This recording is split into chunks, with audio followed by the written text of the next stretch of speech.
Welcome! What's happening, everyone?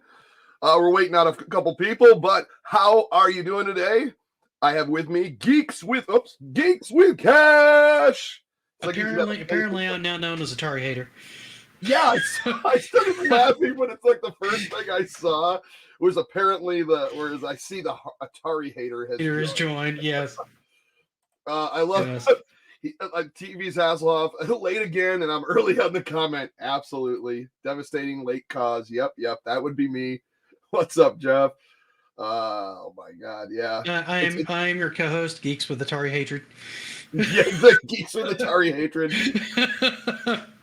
Later, just lagging. Yeah, it was.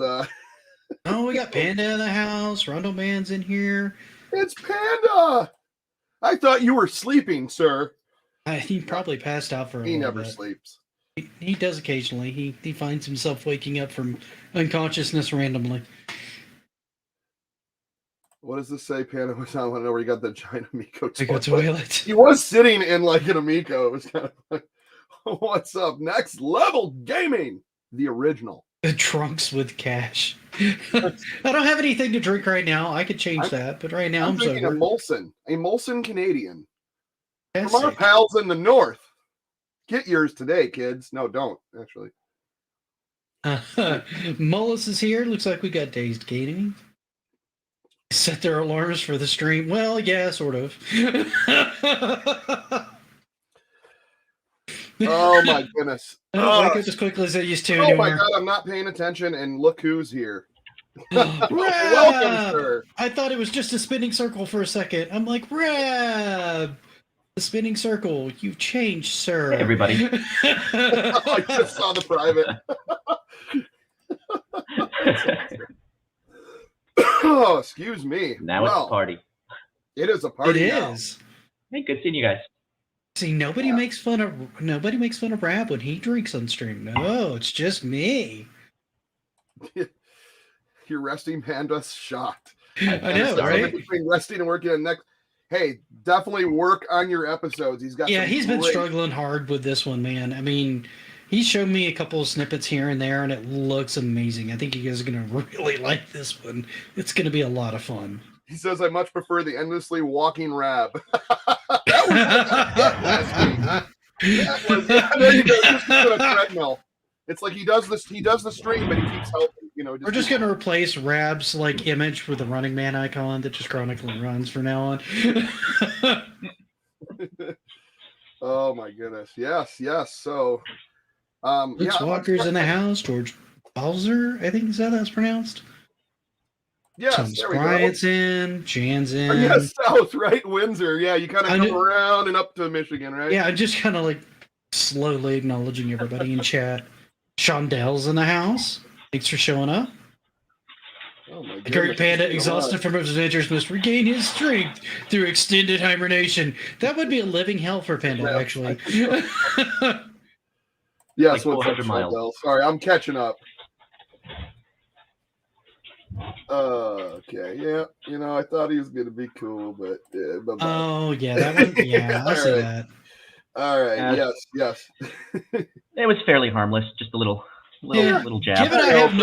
Given I have no money outside my pre-order in the games I bought invested into the console, I don't think it's an accurate statement, but whatever floats your boat. And I literally, when the Republic thing came out, made a week-long worth of videos that I was putting a couple bucks in there. I am far from a giant investor. I'm just a fan and liked it way before then. Anyways, yeah. Yes, I know. So, what has been going on this week, guys? Not much. Like I said, I started saying I started kind of decorating for the holidays. I see that. You've got way further than I have. Got some garland and trees and lights and all that good stuff. I got the new shirt. which is the great Amico Pizza debacle. Debacle? Let's see. It has. You landed that one. I like the pizza-spiracy. I really think it should have been a pizza-spiracy. Yeah. I don't debacle, just debacle is what it really was. You just like saying debacle. And if anyone wants one of these T-shirts, all you have to do is comment Amico debacle, and I will send you 0 shirts because they are available nowhere and they never will be. I like how the pepperonis are your logo. Yeah, I had to do that. It was just. I was better at it. I would have made them all greasy. And... It took me a second to notice it, and I'm like, oh no, that's actually quite clever. Yes, not Pizzagate. Yeah, I reserved debacle for tacos. Taco debacle. The great taco debacle. That actually is fun to say. I like that. What's up, Sean? Brian. Anyways, not Pizzagate. Yep. Yeah, everybody was calling it pizza. Man, what is with my tongue? Just is in tongue twister mode or something. Oh, here we go. Hang on. Okay, somebody got it. Okay. Yeah. So Mike's on the case. Someone else is modded. I saw it like start to blast in, and I'm like, give me a second. I got to be able to click on one of these, and Mike already had it. Jaw dropped when I saw that shirt.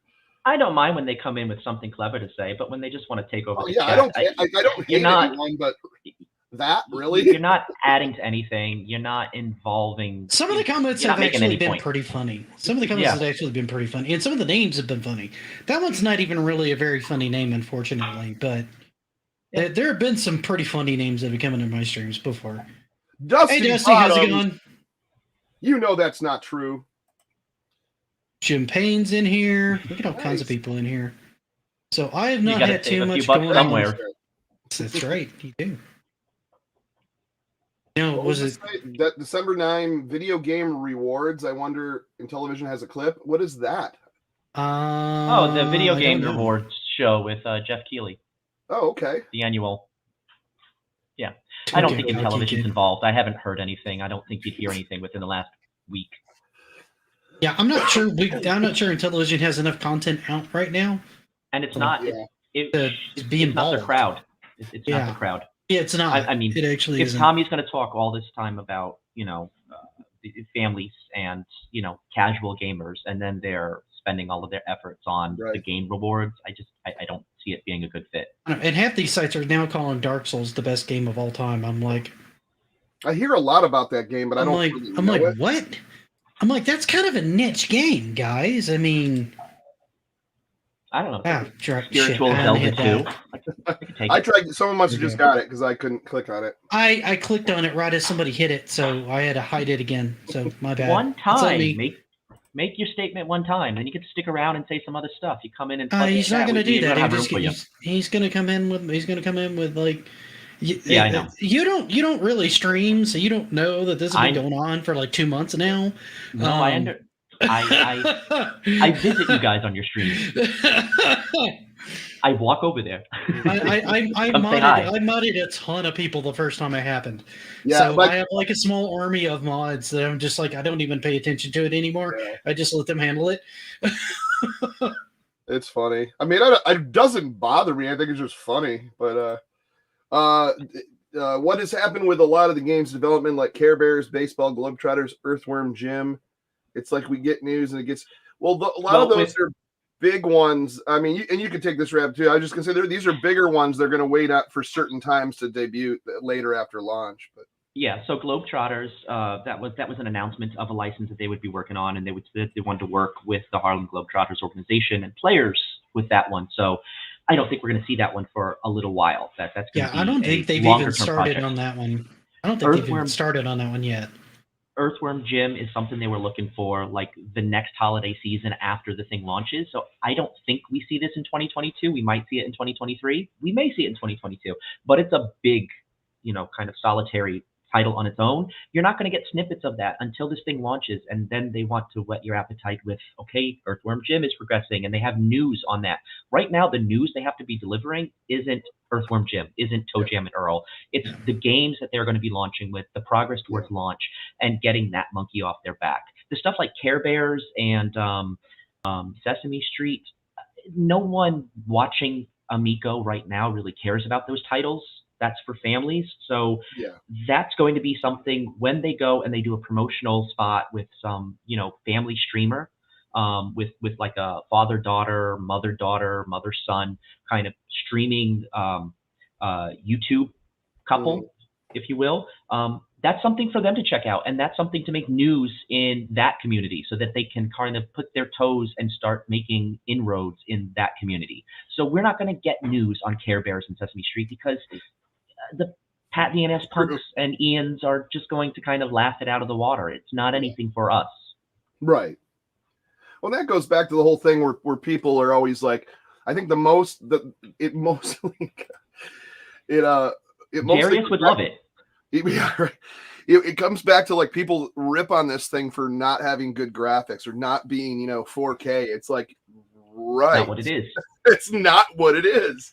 It makes no sense while they just keep ripping on it because they're like, this looks like a Flash game. This looks like a web game. This is the crappiest graphics ever. But it's like, dude, you compared it to the Intellivision? It's freaking I want to know how many hours a week they spend ripping the Playdate because it's not in color. I mean, that's just not what it is. Right. It's not supposed to be. They're not ripping it. They're not ripping into the Playdate for two reasons. One's because it doesn't have Tommy involved in it, and we all know that's a big focus on this part. And two, it's gimmicky, and when it boils down to it, some of these guys are like hipster, or what I'd consider hipster gamers, and they want just the weirdest, funkiest thing out there. They may play it twice and never mess with it again. It just is what it is. But they're going to support that more than they're going to support something that I think people actually play a decent amount.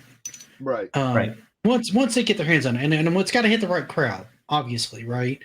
You're not going to take somebody who's like a Dark Souls fanatic and have them just be like, oh no, these games are the best thing ever, because that's somebody that craves like a ridiculously hard, challenging game that takes like 50, 60, sometimes 100 hours to beat. That's what they're looking for. They're looking to punish themselves for 20 hours on a boss or two until they finally beat it. That's what they're looking for out of that experience. You're not going to get that with the Amico.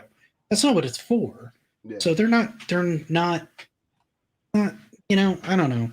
It's different strokes for different folks, and people who don't like it. I don't have anything against you. I wish you wouldn't spam chat, but whatever. not going to show up on replay, guys. Sorry. Yeah. This all goes away. He only has one stroke, by the way.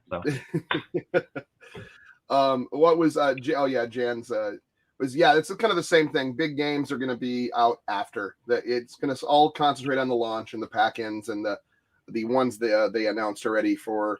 And I know they did announce, if you go to the Intellivision website, the games available at launch, there is going to be your Care Bears, your Sesame Streets, all that stuff. At least they're showing that on the website. There's different packs.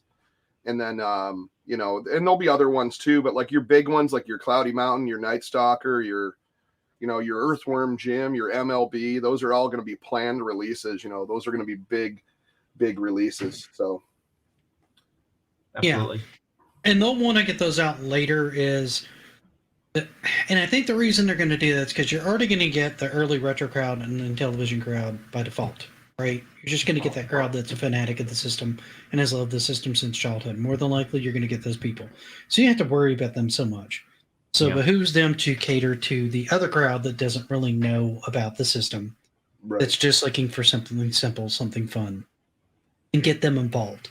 Because you've already got stuff like Biplanes out and Missile Command, and those are going to appeal towards the Intellivision crowd. Oh, They're not your massive, like, oh my God, this is going to be the best thing ever kind of, it's not going to be different enough for that, but they're fun. They're absolutely fun, right? And that's for your nostalgia crowd. Then you've got all this new stuff for all the new crowds. And then later on, you can start trying to pull the people that are kind of on the fence, but they need a big heavy hitter to be sold. And that's where your Earthworm Jim comes in. That's where your Toe Jam and Earl comes in. That's where your Echo the Dolphin-like game or your Globetrotters game comes in. That's where those come into play. Yeah. Yeah. I'm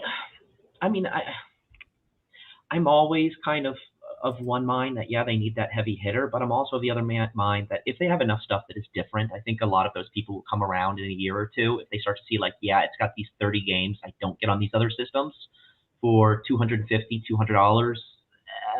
I'll bite. I'll try it out. I mean, what's the worst that could happen? I'm interested in those games. I think that's just sort of the thing that with time you get a lot of those kind of fence sitters if there's enough unique about the system. I mean, it's stuff like, Finnegan Fox, obviously you've got Fox and Forest. It's close enough on another system. It's not going to pull someone in, but something like a Bomb Squad is. So if they have enough of those kinds of games, even if they're not massive hits like an Earthworm Jim, I could see enough people kind of like, I'm not a big fan of the Amico, but it's got enough weird things. I want to check it out. So it's unique. It really is. Yeah. Yeah. And honestly, I would really like to have them have like a really big name app at launch. I get that they're kind of going for more quantity and variety than like a killer app, right? But I've seen so many times where it's kind of bit things a little bit, like just most recent research, like consoles that come out, if anything else launches around them, and one has a killer app and the other doesn't, it really hurts market penetration pretty badly. Initially, you can recover from it. Sometimes you can't. Depends on how you spend them, how you get the momentum going, right? What you can spend. Yeah. And the next thing is low marketing. Like if you don't do the marketing and get word out there, like you're dead. You got some marketing here, but this isn't going to hit the mass audience. You need this stuff on TV. You need it on like daytime talk shows, and you need it on those things, right? Because you need the stay-at-home mom, you need the grandmother, you need all those people finding this thing and kind of getting their eyes on it, right? That's almost more important, I think, for this system than like one killer app, right? Yeah, exactly. Because I think back to like things like, okay, the Master System was dead here in the US, but in Europe it did pretty well. I don't know that it had a specific killer app. The Nintendo DS like TurboGrafx or PC had all sorts of stuff. A lot of Genesis here did gangbusters because they marketed the crap out of it when it came out, and it didn't have a massive killer app. It had a solid lineup of games, but it didn't have it didn't have its Sonic yet. That didn't come out. It didn't have it. It didn't have its Sonic, and it didn't do those numbers until it had its Sonic. I think Sonic really. It actually took off pretty well from the start, and that's because they started marketing it with that aggressive campaign from the get-go. It really shot up once they had those, but it was selling really well. I think it sold better than the original Master System did. Even in its first year. Even the only one that had it or played it until recently. Like I got one just because it was like a novelty to me. I was like, okay, even other Nintendo, Even the 7800, and that thing was basically dead in the water. But that, I think, if it didn't outsell the Master System in North America, it was pretty close, which was pretty embarrassing considering the marketing budget was like, like a kids' sports shoes. I want to say it came in close. North America. In North America. I want to say it came close, but I don't think it beat it because I want to say the Master System unit sales were somewhere between like 4 and 10 million. And I know in North America. Total. It's total. Yeah, that's total. Master System sales in North America, I think, were just shy of 1 million. Were they? Okay. Because 7800 was like 3.77 million total. Yeah. And that thing. Oh, sorry. I just got done doing this whole thing, and I'm watching just train wreck after train wreck after train wreck. It's funny. It's funny to me. How in the hell? Alex Kidd. There were moves they could have made that would have just shot him straight up, and they didn't make them. Yep, absolutely. Yeah, Alex Kidd was actually, someone mentioned that I actually got the remake of that on Switch, and I thought it was pretty terrible because it had the same, other than the updated graphics, you could switch back and forth, so it had exact play mechanics as the Master System. It was it Alex Kidd in Miracle World or whatever one it was? Yeah, the first one was in Miracle World. It didn't impress me, but you know what? If I had a nostalgia for it, back then I probably would have loved it, because people say the same thing about this stupid controller. I hate, this is so stupid, the stupidest. And I'm like, I really like this controller, but is it nostalgia that's making me like it? Did my fingers get cramped up with the side? Yeah, they did, but I still loved it, Alex Kidd is a slippery little dude, and the buttons, the run and jump buttons are just backwards on it. But I'm a little nostalgic, so I like it. But yeah, I kind of enjoyed the Alex. I kind of enjoyed the Ninja one that was on the Master System. I played it a little Shinobi bit. World. Yes. Yeah, Shinobi World was kind of fun because that was the first one where I think you could do like a wall jump. And so it took me a little while to get it down because it was not intuitive at all. It was rough, but it was the first time it had really been done. And I was doing that for like a platformer evolution video. And honestly, it was kind of fun. I don't think it's my favorite game. I don't know if I'd go through the whole thing, but it was pretty fun. This is a perfect comment right here. I think what we're going to see the AMICO's mini games are sleeper hits at the end being heavy hitters. I'm telling you, Bomb Squad, emoji charades, dude.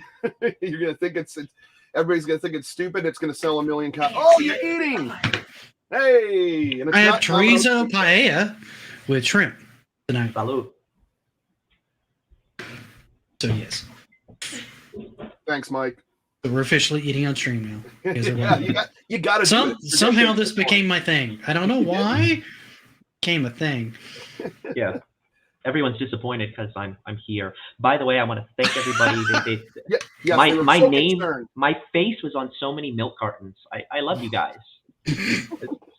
They like rewrote a theme song. Where in the world is Rab? Not San Diego. We were concerned. we would spend anything to find you up to $2.99. I know. It's a group effort. There's like Kickstarter. I was up to $18. I'm proud of you guys. See, we got your back. I threw in a few pennies. Go fund me.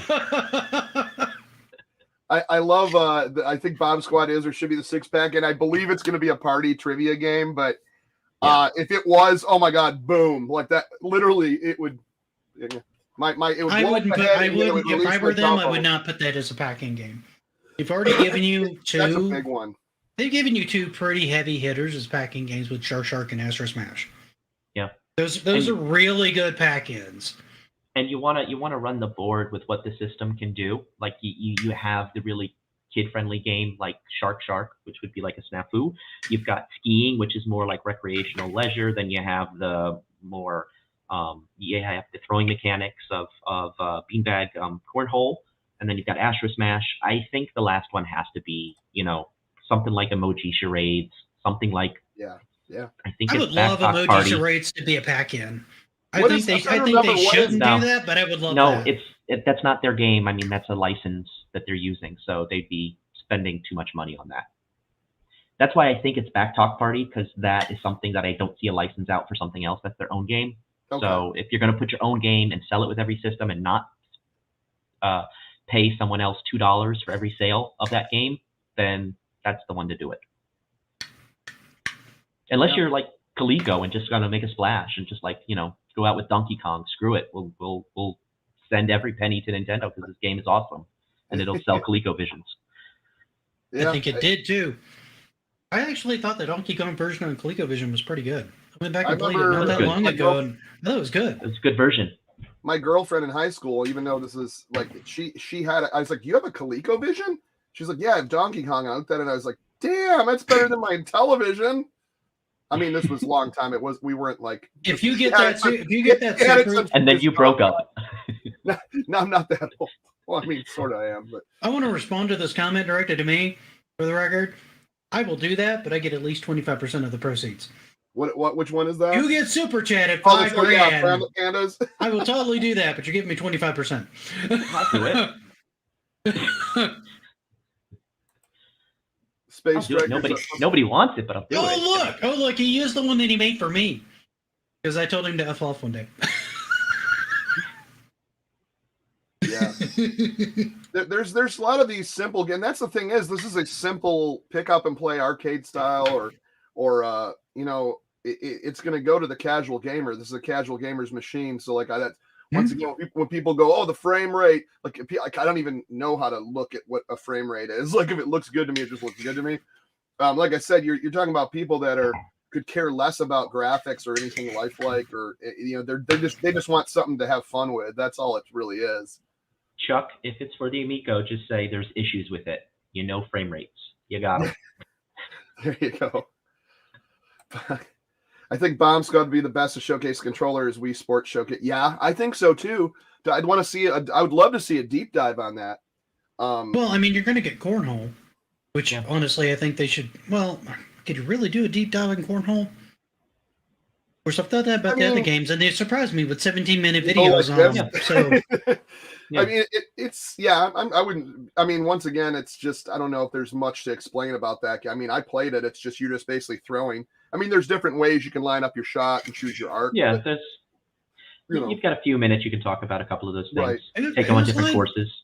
Who's lighting up Turbo Joe? Like, who's telling him what? Leave Turbo. Who's laying in a Turbo? Look, guys. Yeah, stop arguing. Everybody appreciates you being a contributor to the channel. Those of you that can get contributors and stuff like that. But I'm going to be the first one to tell you if I do that and you try to tell me what to make on my channel, I'm going to tell you to keep your money. Because you're not going to get a say on what I do on my channel. You can make suggestions, and I take any and all suggestions, and I think most people are okay with suggestions. But you can't tell people what to do on their channel. It's their channel. They built it. Well, you support it, and that's appreciated, but you can't tell them how to run it. Not yours. Did you hear that, Pablo Possum? So mind your business, okay? You don't tell Turbo Joe what he's going to make on his channel. Oh, well, here we go. So Cornhole has 3 different modes of play, so I guess we could do a deep dive into that to see the 3 different modes.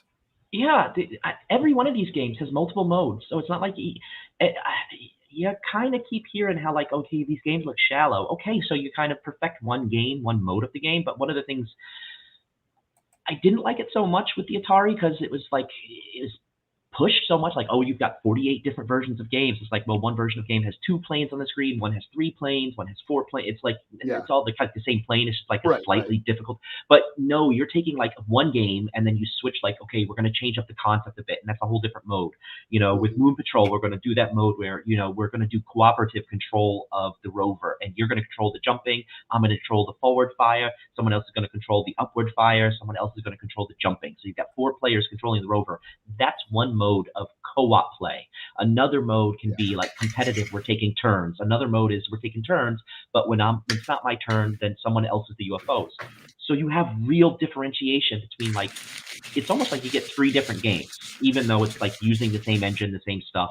And other games have done that, of course, but it's like it separates, I think, this from a lot of cheaper games that you might find on mobile, or cheaper games that you might find in like the Steam shop or the eShop, where it's like, okay, you get this game and it's $3 and it's all you get. This game for $5 on Amico has 4 different modes. It mixes it up a bit. That's another thing. I mean, the prices of these games are very inexpensive. I think a lot of people I hear, always in the chatter about this subject is always like, oh, I don't like the graphics, or why would you pay for this? Well, first of all, you're paying next to nothing for most of these games, $10 or lower, at least on launch.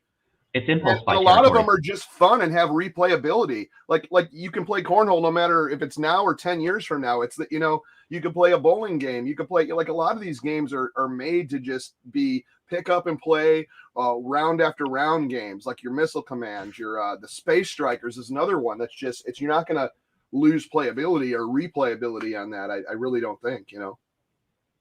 I mean, it's like some of these games. Like, I bought a game like ages ago called D3D Inside. And it was just like a goofy little, like, first person, almost with Minecraft artwork. It was nonsensical. It was like $1. I did it for a video. It's like I'm going to go to the developer going, hey, your game's boring and it sucks. Give me my money back. Or why did these graphics suck?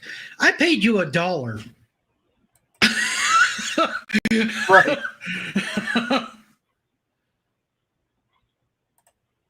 Cornhole will be a great game to play with the family. I'm sorry, the name's still funny. All right. But so the next deep dive, let's pull up. I have something here. I don't even remember that list, so this is going to be new. That's exactly what I was prepared for. So here is the list. So we did battle tanks. Did Astro Smash. So next in the line is Missile Command. Unless they're doing another poll, I wasn't sure how they're going to do it. I'm really surprised Emoji Charades and Rigid Force are at the bottom. I would love to see deep dives on Rigid Force for sure. I think where some of this comes into play is because we've seen a lot of these, and a lot of people haven't seen a lot of it. No, you know what this is? This was a poll on the Intellivision Amico and the Intellivision Facebook group. So you have a lot of retro gamers. So you've got retro, reimagined Intellivision games right up top, along with Missile Command, which wasn't on Intellivision, but it's a retro game. Yeah. And then Finnegan Fox, the platformer. But I mean, you've got like Emoji Charade, you got Evo Knievel, you got Space Strikers, you got Dynablaster, which is Bomberman, but it's a different name for it. So the things that are unfamiliar to them aren't getting as high, I think. Yeah, no, I agree. Like I agree on a lot. Like I want to see all of the deep dives in all of them. I guess I am. I actually did like the deep dive in Astro Smash. Yeah. And I got a lot to see what we just saw in Boston, kind of about those extra levels. And then Moon Patrol, we did see a lot of Tommy played pretty deep into a game of that, which was really cool. I really kind of enjoyed seeing more of that game. And then Pool really intrigued me. I really liked the Pool game. Like I totally want to do something with that, like in my arcade. But yeah, Dynablasters. But Rigid Force, that's one that a lot of people have played at these demos or these events, and we haven't really got much footage online for the online community. But Emoji Charades, once again, was one of my top favorites I played in Crayola that I did not even expect to want to like or care about, and I loved it. Totally unexpected, yeah. Yeah, I don't think anyone was looking. Like, you put it on, and I know Level 857, Turbo and Sticks were talking about that one, and they were like, I really was not looking forward to that. But then they heard people like kind of laughing and cheering, and they checked it out, and it was just so much fun. I were having a blast with it when I looked over there. Yeah. I played like 1 or 2 rounds of it. Because I had Nicole watching one camera and I had another camera just set up. So I'm like, okay, I'll take a minute and I'll go check this out real fast. Yeah, this is a great thing leading into this. Is like to see how Missile Command differs from the Atari Recharge. Atari Recharge seems to go with this like neon light kind of vector look to it. And I had one of those. If you remember the last time, and this is just a little snippet of it, of when they debuted what Missile Command would look like. I'm going to play this right now. I believe this has sound, so we would not be able to talk over it. But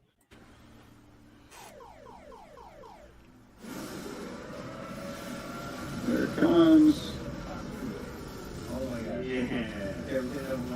Oh man. Got it. Oh, it's taking out the guns. Oh, nice. Look at those purple guys. They're bastards. Get them. Yeah. Oh, they even go up. Look at that. Nice. Or you gotta get it right on.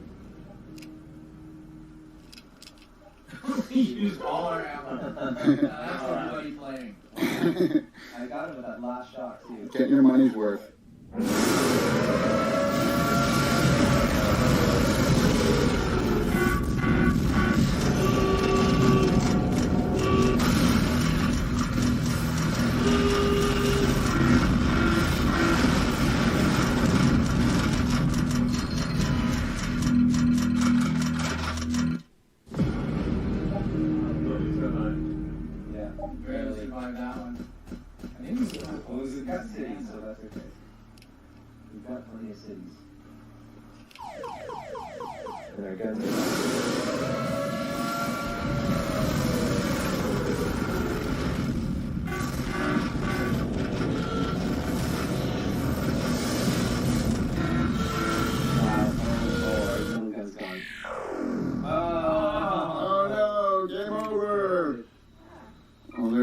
Team effort.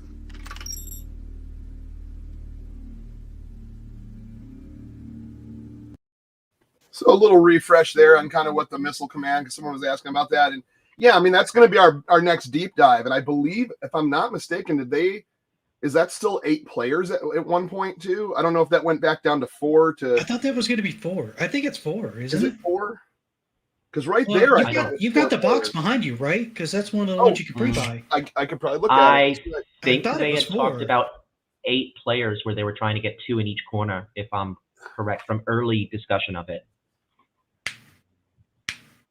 We might be able to get some correction from. It is 4 players. It says 1 to 4 now. That's what I thought. Okay. Because I remember some early ones they were showing, I think, up to 8 players, but I think it did. Maybe I could be wrong. That might gets a little busy after that, Very, very busy. Yeah. And I think they're also taking frame rate and stuff like that into consideration too when they build some of these games. Because when we talked to John way back when, that was one of the things I was curious about was like, how much does the frame rate dip when you start adding like X number of players, and is that a factor? Mm-hmm. And the decisions you make as far as the performance of the game goes, because you don't want to drop down to a certain point. Because like Missile Command is one of those where you don't have to be like quick. Well, you do have to be quick, but you also have to be kind of accurate on where you're aiming and anticipate where the shot's going. So if that's not as accurate as it can be, you're going to miss a lot of shots, and you're going to quickly get frustrated as more people come in. So you have to make sure you have that balance of people coming in to join the fun and leaving enough wiggle room to where you can still be accurate, right? And what you don't want with Missile Command, because that is a game where you kind of just subconsciously you just sort of get into that feel and groove while you're playing, and you're like not quite thinking about what you do. So you don't want the game to be slowing down unnaturally. Like you want it to be consistent speed, because once you kind of get into the feel of where things are going and when you're going to move and hit, like you're just going to feel it as you're moving your reticle to the incoming missiles. You don't want any delay. I mean, if there is a 20th of a second delay, you want it to be constant. You don't want it to be dropping. Right. There's too much. Whatever your delay is, that needs to be it across the board at any time, no matter how many people are on screen. You're as far as this question is, you basically can orientate it however you want. So say it's like this or like this or like this or whatever. But your screen is basically, you control the reticle. You just press on the screen and it just drags your reticle, and then you're firing your shot with the disc. So it's very simple. I was watching a lot of people play it. I've seen it a few times. It looks beautiful. It sounds beautiful. I mean, it's Missile Command, but it to me it looks a lot better than the Atari VCS Recharged. And I'm not saying the Recharge is bad. I guess it just wasn't for me. This one, I'm not saying it was like the most realistic lifestyle graphics either, but it's Missile Command. It looks beautiful for Missile Command, I haven't seen the Recharge version. They went all in with Vector. Vector, yeah. It's triangles, a lot of triangles. And okay, so it's like squares, the Spider one and Centipede then. Yep. It's got that kind of style. Okay.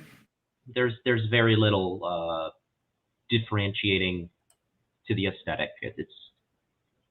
I didn't see this, John. He's like, rotate controller left or right-handed and do movement with the hand you prefer. Exactly. Yeah, and honestly, that's one of my favorite things about the controller, period, is that you can orient it to where if you're a left-handed player or a right-handed player, it doesn't matter. Because so many left-handed players, and I thank God I don't play lefty, because otherwise it'd be a nightmare playing video games. I don't have that problem, but there are plenty of people that have to hold controllers in very strange ways because they are left-handed. So this fixes a lot of that. Jacob Livingston says, if this console went with a crowdfunding campaign, I think the tier we need to unlock would be consistent art style. We need something people can recognize on brand. I think you're getting that with the retro reimagined, though. Like your Cloudy Mountains and your Night Stalker stuff is going to have that retro kind of look or that similar feel. The Astro Smash slightly. There is a few games that are different, though. And then you also got games that you even have on the Switch, like Rigid Force. So it kind of is, it does have a lot of different games, but that's good to be unique because you want the stuff for the kids. You want stuff for the old people that love their nostalgia. And you also want stuff that's kind of board games and fun for family. So it's kind of, that's why it looks so different, in my opinion, I don't know if I understand, Jacob, your question, and don't take this the wrong way, but I mean, if you're saying like if you wanted to unlock, or one of the things you want to reach this tier and for it to be would be for Intellivision to then undertake all games having a consistent art style, so it's like that's the Intellivision look.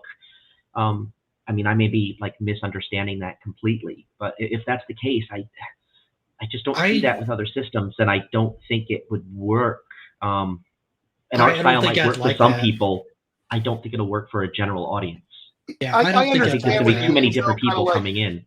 Kind of like you can tell what's like on the old Intellivision. It all had the same number font. It all had the it all had hey, what's happening? It had the same number font. It had like the same, Running Man, the crowd sounds. It was the old systems used to be like that. Like you knew what an Atari 2600. Yeah, but that was a hardware limitation. Look at that beautiful chat. Yeah, that was a hardware limitation, though. That didn't have anything to do with them wanting to just do that look and feel. That was a straight up hardware limitation. It was, and that's why you're not going to see that nowadays. But that I understand if we're I see their retro reimagined stuff. Like I said, your Cloudy Mountain Night Stalker, you have the little Running Man in there. You got that little that look. I don't know. It's like almost like a re-enhanced version of that look, that you remembered. So I kind of dig that, Well, it's part of it's part. I want to shout out Jan for coaxing me into jumping on here. I told my wife, and she said, "Oh, go play with your friends." So here we need like a little splash thing that says like a wild so-and-so has appeared. Yeah. Yeah, 1970 exactly. Yeah, I think the Running Man is always going to be part of the DNA of anything that comes out of the AMICO. I mean, you even saw the little Thanksgiving gift that they put out. The turkey chasing a Running Man. The Running Man is Intellivision. It's the mascot, honestly, of Intellivision. As much as we want the shifty-eyed dealer to be. I was going to say that. Yeah. you know I was going to say that. Yeah. You know what? Always it's like one of those. Actually, I hate to do this because I know I'm that guy doing this. But you don't hate to do this. You love doing this, Ram. This is why we have you on here. You're our actually guy. It. I suck at being the actually guy. I tried, sir. It's better than no. It's funny though because I was seeing these pictures of like the Running Man and he's like wearing a Santa hat and stuff, and it's like the picture of the Running Man that we have, that's from like the Intellivision NFL football. So you know how his face has like he's got that sink and then the emptiness and the sink. That's like his helmet. That's so the helmet.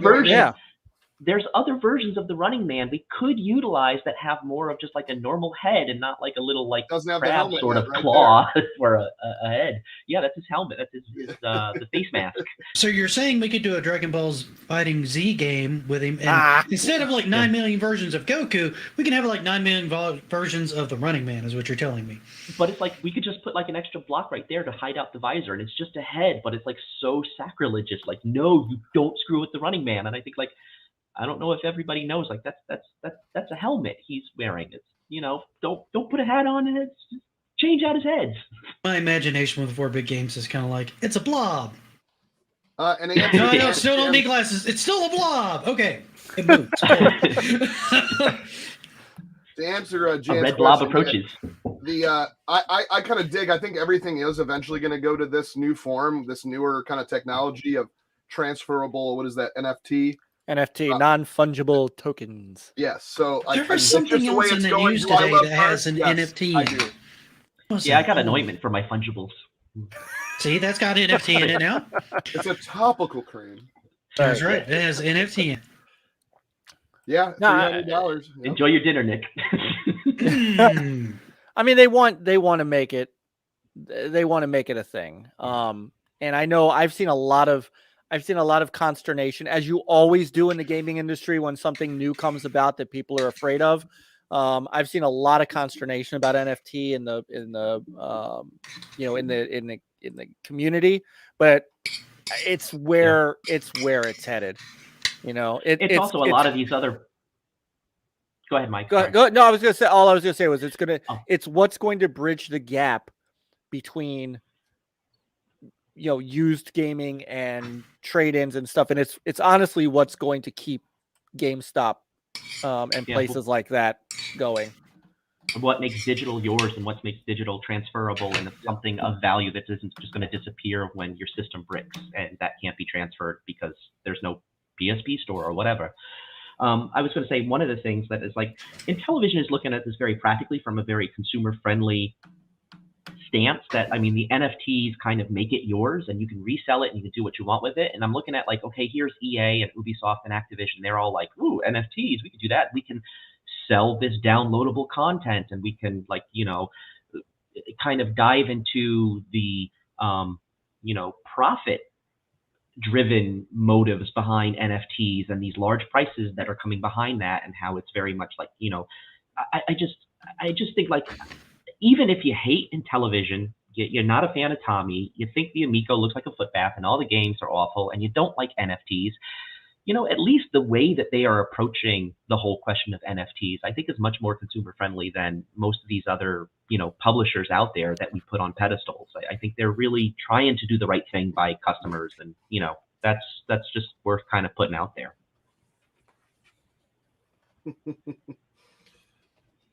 Yeah, no, it's. Oh, speaking of that, I think we need to. Not speaking of that, that was the worst. We're just gonna have a stop for a quick word from our sponsor, real quick here. We don't do transitional material, guys. We don't do a very good. Did I do the wrong segue? That's what it is. And now from our sponsor, the intelligent home video system. Intellivision turns your TV set into a family entertainment center. Intellivision. It's a lot more fun and a bigger challenge. Oh, man. No game plays the same way twice. More realistic. See how the players move. Listen to the sound effects. The roar of the crowd. There are Intellivision games for everyone in the family. Space games, sport, battle action, learning games, and even games of chance. Intellivision. The finest home video game system in the world today. The only system designed to keep pace with tomorrow. Before you buy any other video game system, be sure. Play Intellivision first. And you are there. Intellivision. So intelligent, no game plays the same way twice. Play Intellivision at selected outlets of these stores. Intellivision. I will profess I'm in on it. The Rock'em Sock'em Robots are paid actors. Yeah. What's funny is that boxing does look like Rock'em Sock'em Robots. It always did. It would be a perfect sequel. Perfect sequel. And yeah, I know that 2021. I know Tommy has talked about wanting to do Rock'em Sock'em Robots because we've asked about boxing games and stuff like that. And fighting games, and he's mentioned it both times. Yeah. So. And then there was the, wouldn't that be something? No. Yeah. No Luke Skywalker. That's straight stolen footage. Straight stolen. Oh my! We can't afford high quality footage like that on our budget. Hey, did you disclaim this, Chuck, before you showed it?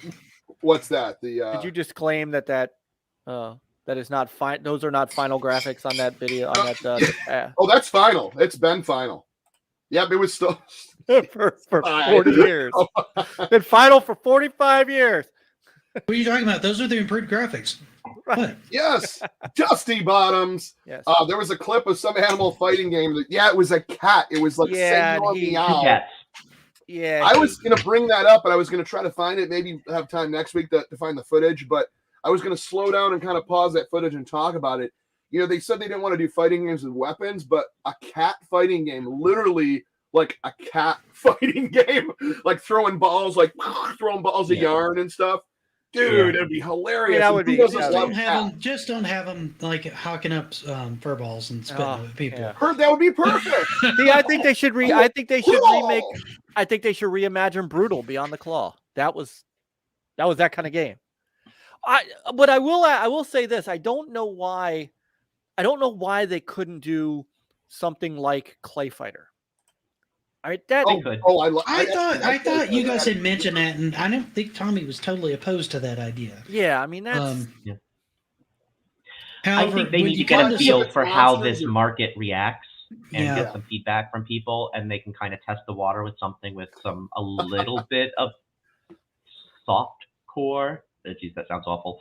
Softer, violence,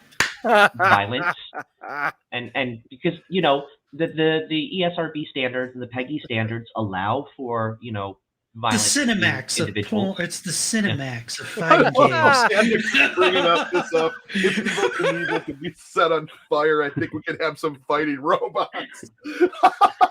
He's like, just bursts into flames. I think that needs to be one of Panda's videos. He needs to make like an opposition for Man Machine and have them do it and go, look, tell me this works. Yeah, this totally works. I love how long they let evil just burn before you go back to replay. He's just sitting there crackling and popping and stuff. And enough time to go get the marshmallows. There you go, cat versus dog or something. You can get a bunch of characters. Foxes. Finnegan Fox can make an appearance. Oh, now we're gonna get like we can get an Amico All Stars, like a Smash Brothers kind of game. Hey, look, if Nintendo could do right, if Nintendo could do it, I've been recommending that through what was it?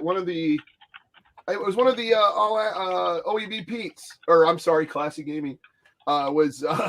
He had one of those questions to Tommy. I put one of those in over a year ago. I was like, let's have a Smash Brothers or all the characters. Like I want to see the shifty eye dealer fighting the running man versus the purple bowling guy versus and just have it like a melee of stuff. No pun intended. That might actually have more traction now because Nickelodeon's done one.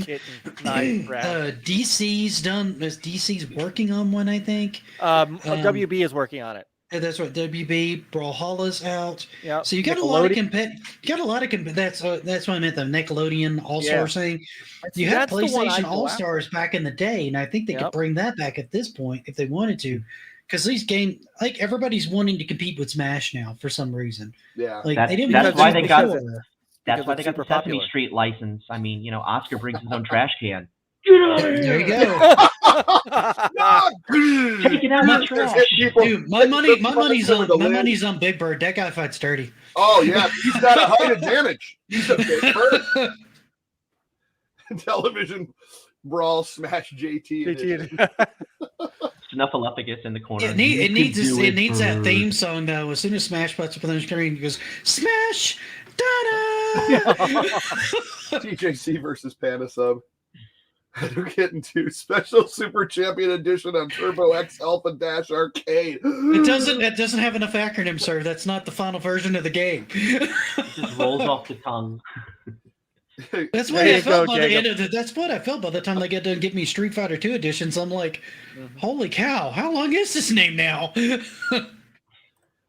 Their whole family friendly thing is they don't want kids to recreate. So if it's someone beating, even if it's a mouse beating someone down with a club, they don't want a kid to pick up a bat and start beating their little baby brother with it.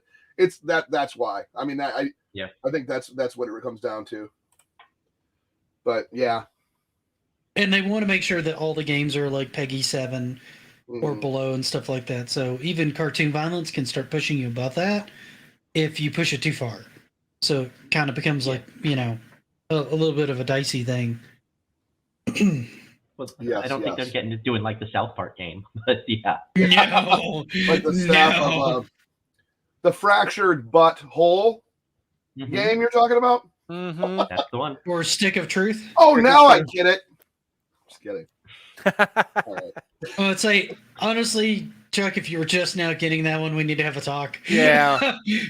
Your bad joke sensor is broken, sir. We need to repair. It is. Speaking of talk, we'll be right back after this message from our sponsor. I'll try almost anything. So when Mattel Electronics asked me to compare their Intellivision games with Atari, I gave it a try. I compared Atari baseball with Intellivision and found Intellivision played much more like real baseball. Then I compared Atari football with Intellivision. Again, Intellivision played more like the real game. In my opinion, if you try them both, there's only one conclusion you can come to. Intellivision from Mattel Electronics. There really is only one conclusion I came to. It was Intellivision all the way, especially for that baseball game. Wow, did you see the graphics? Like they look like the guy was really running, like a running man. What? No. Yeah. No. Not kidding. Shenanigans. I was upset that all the players didn't move in unison together. Well, yeah. Oh, right. On the Atari, you get that. You get everything moving in a block. Yeah. And that's the charm. Well, that's when your team is in sync. I think you work as one unit. I mean, that's when you got a good team. So you're saying teamwork makes the dream work? Yes. Oh, they're saying that guy's a shill. Yeah, he might be an investor. He's the original shill, sir.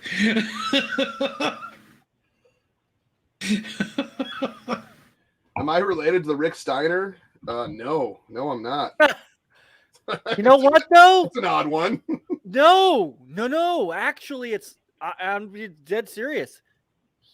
Now that somebody has said that, look him up from the WCW days. Oh, I remember what he looks like. You do. If you put on, dude, you put on the headgear with the chain like link stuff. No. That's Scott Steiner. Oh, that's Rick Steiner. Yeah, Rick Steiner always.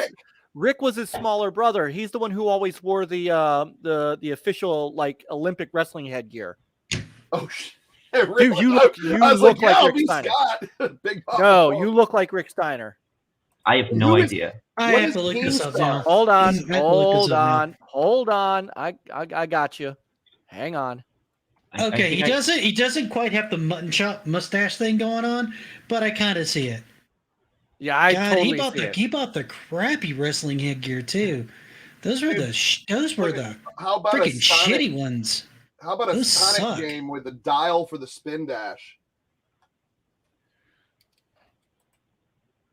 That would help. That could be fun.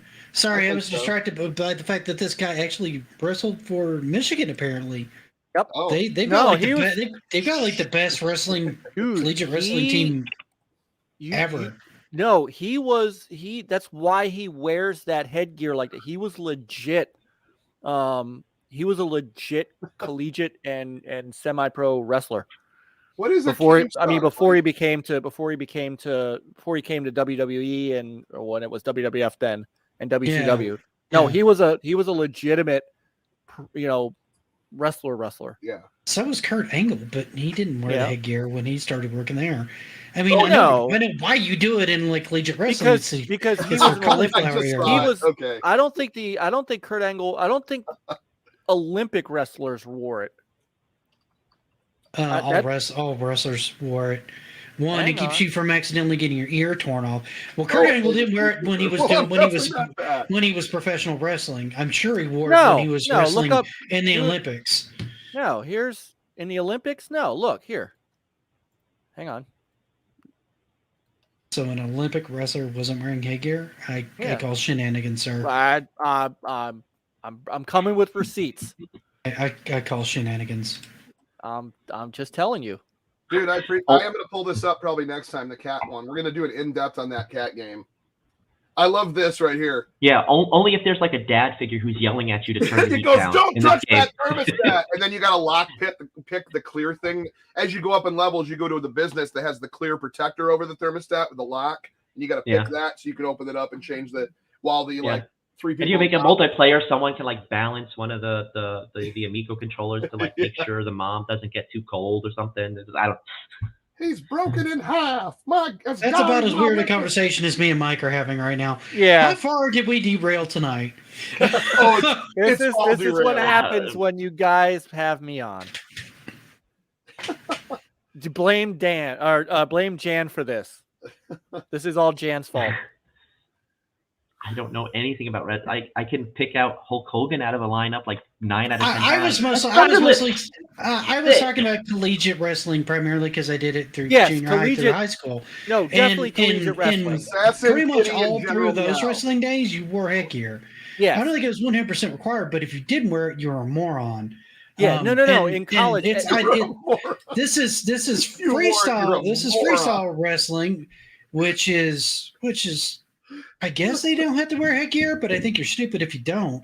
No, personally, in Olympic wrestling, you don't have to. But a collegiate, and so my entire point was the reason Rick Steiner wore it in WWF and WCW is because he was a collegiate wrestler, and so he kept that look. It was kind of his thing. He was an extremely technical wrestler too, where Scott Steiner was the big bulking guy who did 100,000 suplexes on you, but Rick was like a hugely technical wrestler. And you could tell when Kurt Angle was in the ring with somebody too, because he actually knew how to wrestle. So he was constantly having to signal people like, "This is coming, this is coming." You need to prep. This is coming. Okay, we're doing this anyway. Yeah. I'll tell you, and I'll tell you what ruined it for me with wrestling was actually getting the chance to finally sit in the front row of a wrestling match will ruin it for you because they're talking to each other constantly. Well, no, it's not just that. I remember back when Chris Benoit was alive and he was wrestling somebody on Nitro. I can't remember who. And he throws the guy against the ropes. It's on Nitro, but go ahead. Hey, oh, hey. Hey, trust Don't me, you I'm say- I'm more of an AEW guy these days. After all that's been going on. They make me good root too. beer. SANW. But That's no, root beer, my friend. I watched Benoit throw a guy against I the said ropes that. and go up and kick. You know how Benoit used to really look like he's aggressively, violently kicking you in the midsection. Yeah. Oh, I know. Yeah. This far from the dude's body was his boot, and I was like, I was old enough to know it was fake to begin with, but that if you are a kid and you still think wrestling is real and you see that and it ruins it for you. So from then on, whenever I went with my friends, we never purposely got front row seats. We always sat back up where it still looked like they were hitting each other. So Fair enough. Cyrus. Yes, Ricky the Dragon Steamboat, man. What? See, okay, I got to stop because I could talk wrestling for hours upon hours upon hours. So that's not what this show is. Sorry. Yeah. I just size replied to I'm actually a big Hispanic calling him a silly goose. I haven't. I've been watching that. I have a Degeneration X. Was the first tattoo I ever got. I have a Degeneration X tattoo. Fair. No. But that was when they were that was when wrestling was just, to me, was one of the greatest parts of my life. I don't regret that. But See, right now, I feel like AEW is the place. It's going to be the new place, unfortunately. I still have not really caught that yet. I flitted like, in and out of wrestling as far as actively watching it.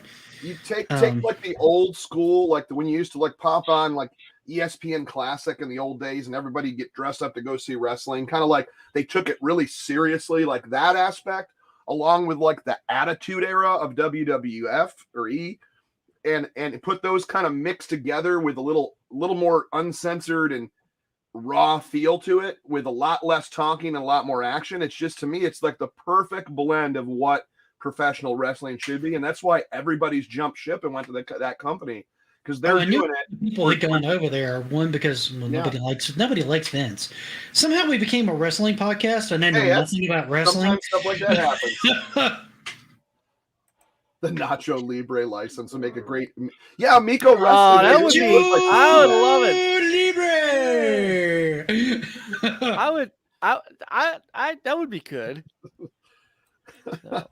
I would love to see a body slam super pro wrestling, like you were talking. You said you talked to Tommy set him up with Retromania guys, right? Yeah, with the guy from Retromania Wrestling. So we had him on a couple years ago, and one of the questions we asked was, "Hey, the AMICO is a system that this would be perfect for," and he said, "Yeah, I wouldn't mind." So I got him in touch with Tommy, and they had talked. But I don't know, where that would be.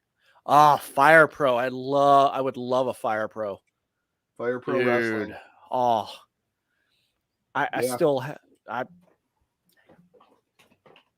Wrestling is a fun. I always had fun. I used to love wrestling. WrestleMania 2000 on N64 is one that I remember creating.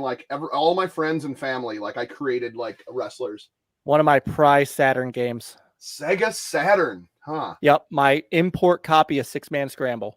I've never played that. I still have the book that I printed out, a binder with the translation from Japanese to English, so I could figure out. And I had created all the WCW wrestlers in there, because you could make them look just like their. So I killed Mike. Oh, he's back. Oh, he's back. Yeah. So yeah, trying to figure this out, not likely. So hey, they said Tommy could be an unlockable luchador. He's small enough. WCW Nitro was great on 6. Yeah, I liked WrestleMania 2000. I also liked on PlayStation. I guess that was the first PlayStation. How you doing? One more quarter. It was quarter.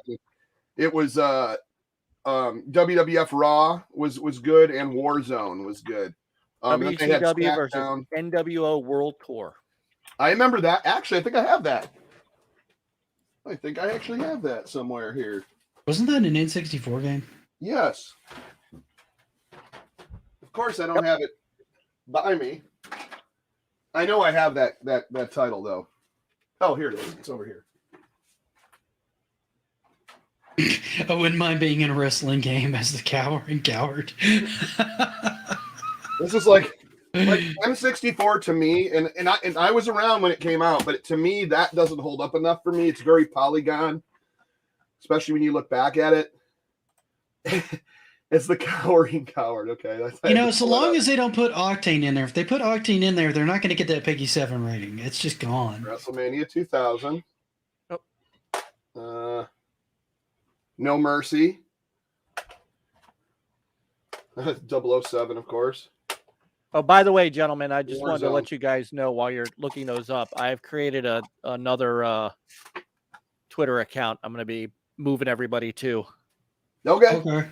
So, my original intent of the NLG Twitter feed was to retweet news and things like that, and links to the show and the stuff. But somehow Twitter decided out of nowhere to ban my old account. So I had been using the NLG Twitter as my main Twitter, but it's really difficult to keep them separate, to keep the conversation separate.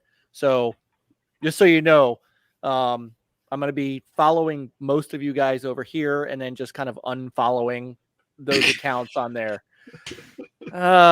Panda's starting today. The one trick pony. This is his one joke he's got. It's okay, Puppet Boy. Yeah.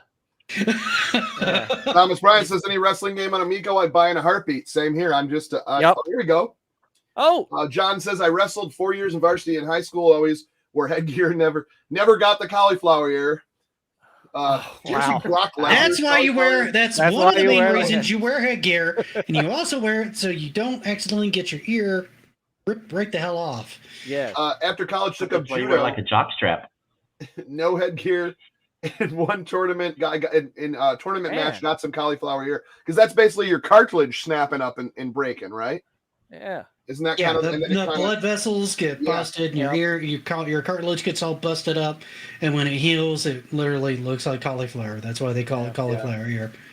Man, John's a badass. That's pretty awesome, man. Yeah, I did 2 or 3 years of varsity through high school myself. So it's because you're a badass too, Mr. I don't know if I'd call myself a badass. You put me in a wrestling ring now, and I'll be winded in like 30 seconds. Holy all you crap. have to do is do one of your just do your thumbnail from your last video. I do like love and cross. Retro dude, you're thinking of Wrestle War. Matt Mania was arcade. I know that. Yeah, so was Wrestle War. Matt Mania Challenge, which they Retrosoft Studios has the Matt Mania IP, but Matt Mania was actually Technos Japan. Okay. Was that on that Evercade Technos collection? I don't know. Over here, it was published by Taito. So I don't know. Well, I don't got that one. I thought I had that one. I don't. No. But yeah. See, the more we talk about this wrestling game idea, the more I need to see Chuck like cell shaded in a wrestling game, and when you hit him too hard, his jaw like hits the ground. That's his special move. Would be awesome. That's his special move. Hey y'all, let's hit that like button. He goes to the corner and they have like, no, that's boxing. Never mind. Water bottle guy has tab.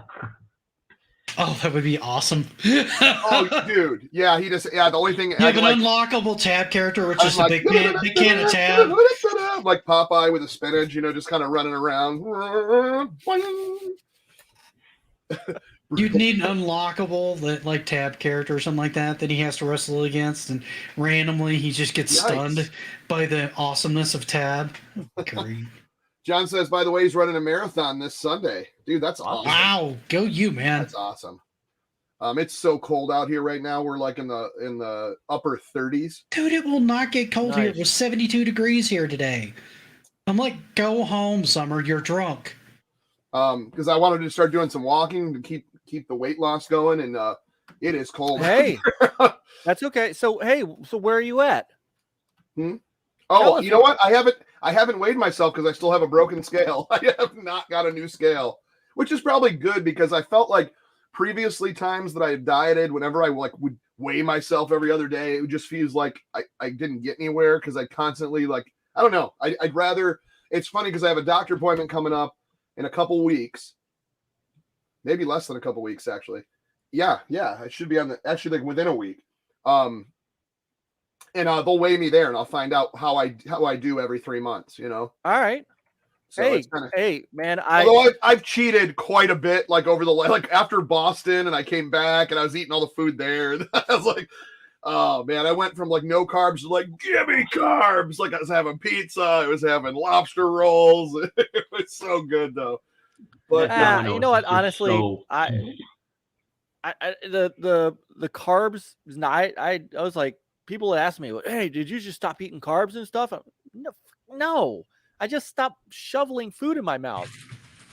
I don't do the carb. I don't do the carb I have thing. not overate because I used to be a guy that would, just I couldn't eat like at a barbecue. I couldn't just have one hamburger. I'd have to have 4 hamburgers and a bratwurst and sides and a bunch of potato salad or whatever. If I went out and that, which I haven't really done much in the past couple of years for fast food, but still, when I used to go to like McDonald's, this is sad. I used to get like a 20-piece nuggets, 2 double cheeseburgers, a Big Mac value meal, and then a chocolate shake, and I'd be like, what else is there to eat? So I literally, I'm losing weight because I'm just not eating insanely like that. Yeah, you hit it hard, but that's what you were used to doing. Yeah. So you just got to like try for a few days to just half that or whatever, and your body gets used to it real quick. Hey, Potion, what's up, brother? What's happening, dude? Hey, but you know what? You're just making small changes like that, man. Like I'll be honest with you, the two things that really jump started me was stopping soda, and just simply watching the calorie count. I didn't do don't eat all this sugar, don't do the carbs. I just stopped. There was things I stopped doing that didn't, it just jump started you. The soda thing was huge. The soda thing was huge. If you heavily cut back on soda, like every time I've done that, and like I mostly stopped drinking soda for the most part at this elevation. I drink them occasionally, but not that much. Just because it was messing with my stomach at the elevation I was at. But every time I would cut those out when I'd try to go on a diet, I would lose like 5 pounds in like a week. I'm like, crap, that's how much I lose when I don't drink soda. And the intermittent fasting, I think John's on this something there. Ask, what is intermittent? Does that mean like you just like don't eat for a day or something? Or? No. You set a time period. You set a time window you can eat in, and then you don't eat anything after that time period. And then you go back into your window where you can eat again. So it'd probably be mornings would probably be my best time to eat as much as I want, and then, or not as much as I want, but like to eat. And then like cut off like late afternoon till morning again or something. Yeah. Like that. I mean, there's more to it. Like my You'd be amazed how much you eat when you graze. Yeah, there's more to it than what I'm saying. I mean, look it up. But I mean, the idea is you're fasting part of the day where you don't eat anything at all. Yeah. Right. The midnight or the late night snacking was the other big thing. Like I could sit with my wife and watch TV and literally take out a whole bag of Oreos and not even think about it. And so what I do now is I get this like popcorn, and the popcorn is like 3 cups of popcorn is like 100 calories. And that perfectly fills me up, but it's way more healthy for you.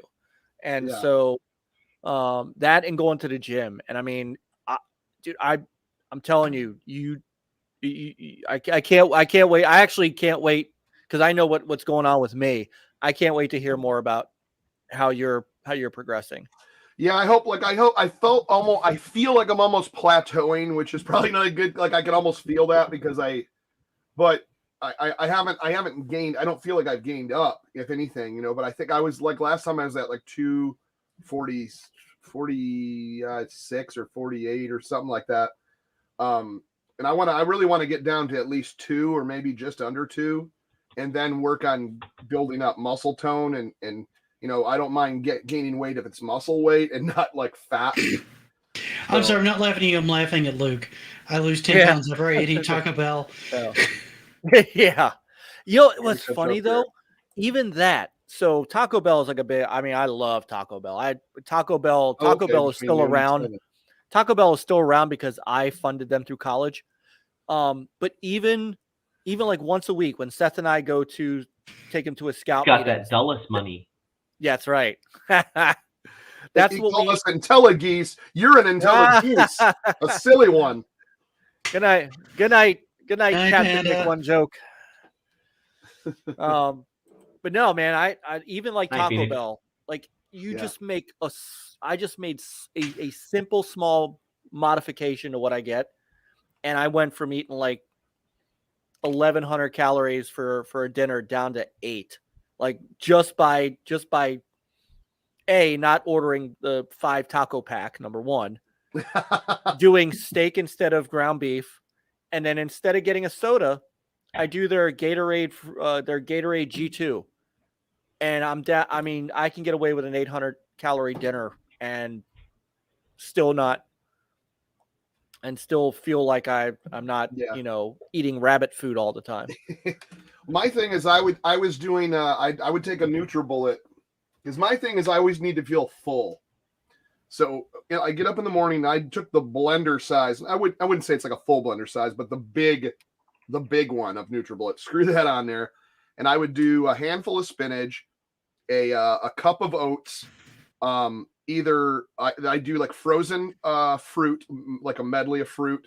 I do a banana. Then I do like a juice. It's like concentrated veggie mix, like better than like a V8, no salt. Pour that in there, and then I top that off with like an antioxidant thing. And then now I have the Power Up Nutrition from John's thing, the Tropic Thunder. So I do a little scoop of that in there, freaking blend that up, and sometimes I'll add something else in there, sometimes too. But I'll slam one of those. It'll fill me up. That's my breakfast, and then I'll go through to lunch and get some. I'll like make myself like a either chicken. Or my new one, which kind of cleans you out pretty good, not to get gross, is making homemade bean burritos. Okay. On like a low carb wrap, so that'll cleanse you. Oh, it does, man. I'll tell you what, it's like. Well, anyways, we're not going to get into that, but talk about knowing you're losing weight just from that morning or that next day or whatever. But but do that, and then usually nighttime I'll do the same thing. I'll have like a veggie wrap or something like chicken, and then I'll just repeat. I was repeating that. Or if I did snacks, anytime I did snacks, it would be like the really good garden salsa, not like the processed one, but like a fresh garden salsa from like the deli or wherever you buy your stuff.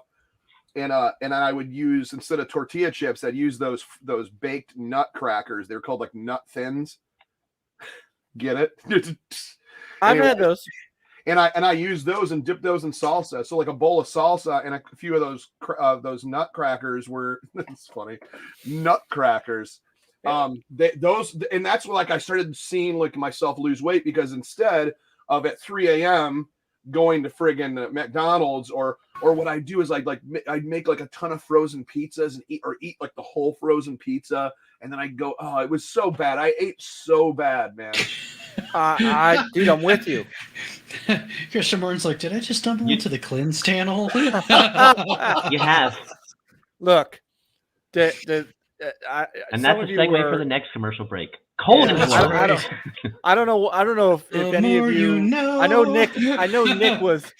Nick was in the chat on Thanksgiving Thursday night, but somehow we talked about I wasn't listening. All of a sudden the chat just exploded talking about mayonnaise. I'm like, wait, why is the chat talking about mayonnaise? Because I'm sitting there because I want to support streams, but I'm sitting there on the sofa with my wife and we're watching TV, and she'll give me nasty looks if I have things too loud. So I've got you guys turned way down, right? So, but I still want to be in there to give you guys watch time. It's not a bad plan. I couldn't read the chat, so I don't know what you guys are talking about. Did someone say we need another word from our sponsor? Well, here it is. I've been comparing the exciting new intellivision space game Star Strike with one of the most popular and tiring games, Asteroid. Star Strike has moving images that make the game appear three-dimensional. Asteroids doesn't. And Star Strike features our most exciting visual effect, total destruction of a planet. This is what the other game offers, which is why after Star Strike, Asteroids left me rather flat. Star Strike, new for Intellivision from Mattel. You've been having way too much fun going through old Left commercials. me rather flat. Trust me, I've gone down that rabbit hole before. You will lose weeks, sir. I live in that rabbit hole. Star Strike and Star Strike. Dude, I was struggling to find commercials for the 5200, 7800. I'm like, you guys really did market this thing badly. There's like 3 commercials. What Cyrus says, how dare they attack Atari like this? Nick is behind all of it. That's right. Yeah. Clearly an investor. You can't listen to it. They didn't spend any money for the 7800. They did not. No. They did not. Wait, they didn't really spend much money on the 5200 either. Right? Yeah. No. When you put the same sound chip as the 2600 in your 7200, 7800, that was Jack Tramiel. I mean, he had kind of left the scene by the time the Jaguar. That was his son. So I mean, when you look, you see a lot of Jaguar commercials because they actually did some marketing for that. But Jack Tramiel was like, he wouldn't spend any money on any of that. No. Well, he was just busy trying to clamor them out of the 180.4 million a quarter in losses. Yeah, that's pretty epic. That was the crash. Yes, I mean, they all did that. After they lost all that money, there was no more money to lose. It was all gone. Once again, we heard no more of this Atari slander. Oh, just speak with the manager. Never said I didn't put a couple bucks in, but I'm hardly an investor. I mean, I'm not putting thousands or millions in. Okay, I've done pre-orders. I had a Republic account. Put a few bucks into that. Literally, if they did well, I'd make $100. Like, I think an investor would be more like someone that bought an empty shell for like over $2,000. I mean, to me, that would be like someone that would be more of an investor, right? That's a lot of money. 7,800. Yeah, a lot of people did like it. However, went to charity. Okay. Time. All right. I will hear all right. more of this Atari slander. Time of death on this joke. He wants to Yeah, don't get me started on that, dude. No, let's not. Let's not. Come on, guys. Atari 2600 was my first console that freed my mind. Yes. It was the first one I played. Obviously, it was the first one a lot of us played. Like I said, my cousins had it. And then my dad says, we gotta get the better one. And of course, we got Intellivision.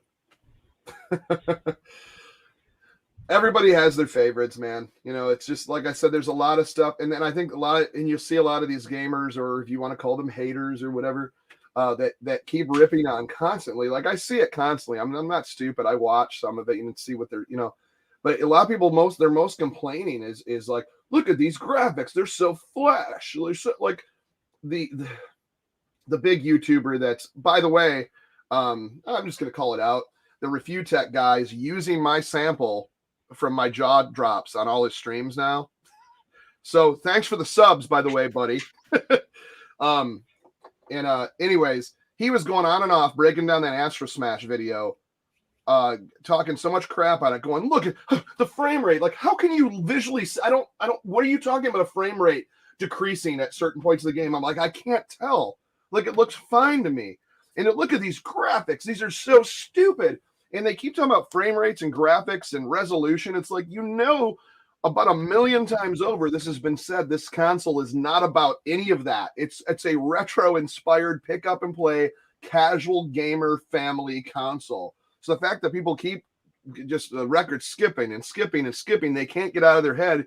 If you don't like it, don't buy it, but don't rip on it because for something it's supposed to be. It just makes zero sense to me. But we've kind of learned as a gamer community to kind of trash things based on the frame rates. So it's a learned behavior. I mean, does it look like anything you're going to see on the PlayStation? No. On the Xbox? No, it's not supposed to. So that you're holding it to that level just means I think you're kind of missing the point. But that's what you're trained to do. It's been the change in culture. I mean, first it was like the bit wars and stuff like that, and then we got so far polygon past count. That. Then it was polygon count, and now it's all about the flops. It's all about the flops, So I don't know. No, again, and I'll say it I think we spend too much time worrying about what they think, and not enough time worrying about what we think.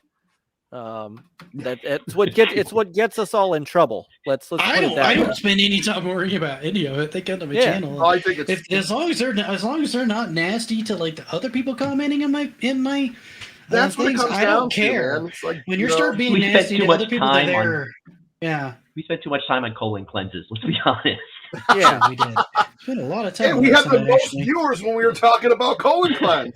That's right. Now it's dropping. Let's bring it back. So what I like to talk about is protein. And a lot of protein, what that's going to do is really get your colon packed. And then when it releases, I finished dinner, so we're okay. Pineapple juice. Let's discuss. Family-friendly console. No, but it's all about what people grew up with. And I mean, at least this for us. I mean, once again, I know there's another market. There's like 4 different markets they're really hitting. And I think we're only like looking at what we're seeing we're YouTubers. This is really not what this is sold for. We're loving it because it's the old school name. It's the old school thing. But what I think was really great and amazing about this community and this Intellivision Amico is it's brought so many people. Like Nick, you never had an Intellivision growing up. I was not an Intellivision fan. I mean, I had a ColecoVision, but I wouldn't call myself like a hardcore ColecoVision fan. But it's unique enough. Right? It's unique enough to like gain your attention to go, this is not bad. And the same thing with anyone. Like I've met a lot of people that have never played it, but are so all in on it, or even pre-ordered one because they're like, I'm digging Conceptually, that's like the little hint of the people. That's just to show you that it's not going to be a bunch of YouTubers or old nostalgia geeks like myself. It's going to be more or less people that are just going, what is this about? Well, that seems fun. They're not going to care about about the graphics card, like anything about that. If it's fun, it's fun. And that goes for anything. And that's why games are priceless, because when they have replayability, that's all you need, man. No one could care less if it's a powerhouse, what the games look like. If you pick it up like Pong, I have that stupid Pong table, which I don't really like the build, but it's nice. And I had a Halloween party. People were playing 4-player Pong. It's a line, and it's 2 sticks or 4 sticks and a square ball on a black screen, and people were yelling and having a great time and laughing. Held up. It's fun. Doesn't matter what the game looks like. If you're having fun playing it with a bunch of people, it doesn't matter. That's what it's about. And I honestly think that's where this thing fits its niche, to be honest with you, because we've got plenty of things. I couldn't be happier that I'm going to have a console that can't play Warzone or any Call of Duty. Thank God. I've got 1,000,001 options for that. I don't need another. I don't need it to play Skyrim. Right. I don't need it to play Elder Scrolls.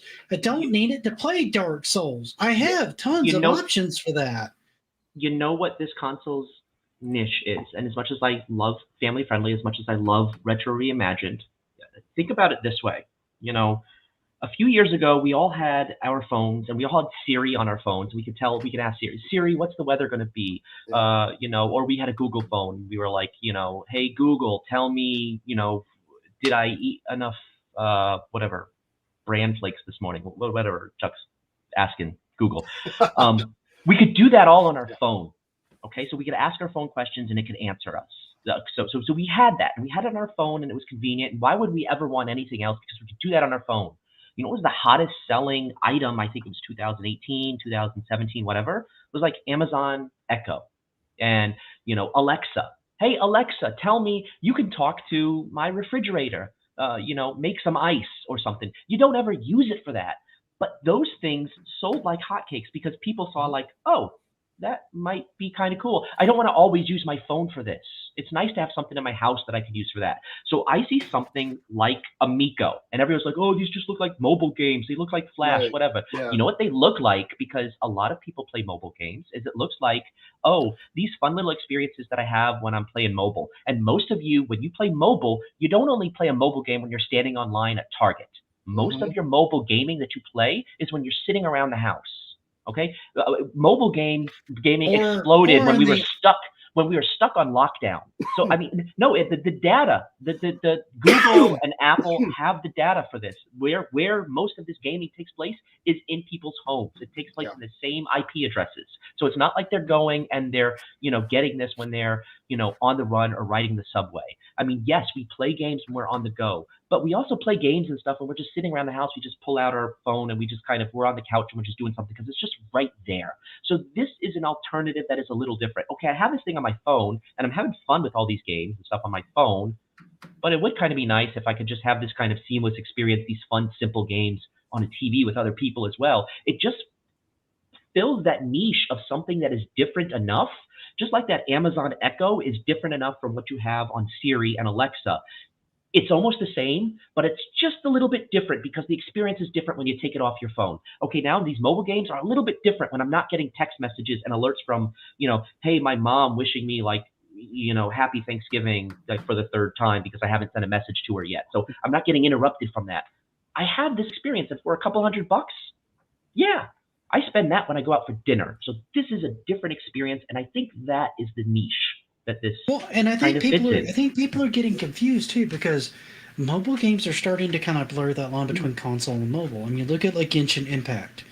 That's a game it started as a mobile game, but now it's on the Switch and it's on the PlayStation. And your progress kind of migrates between those two platforms because you log into your account.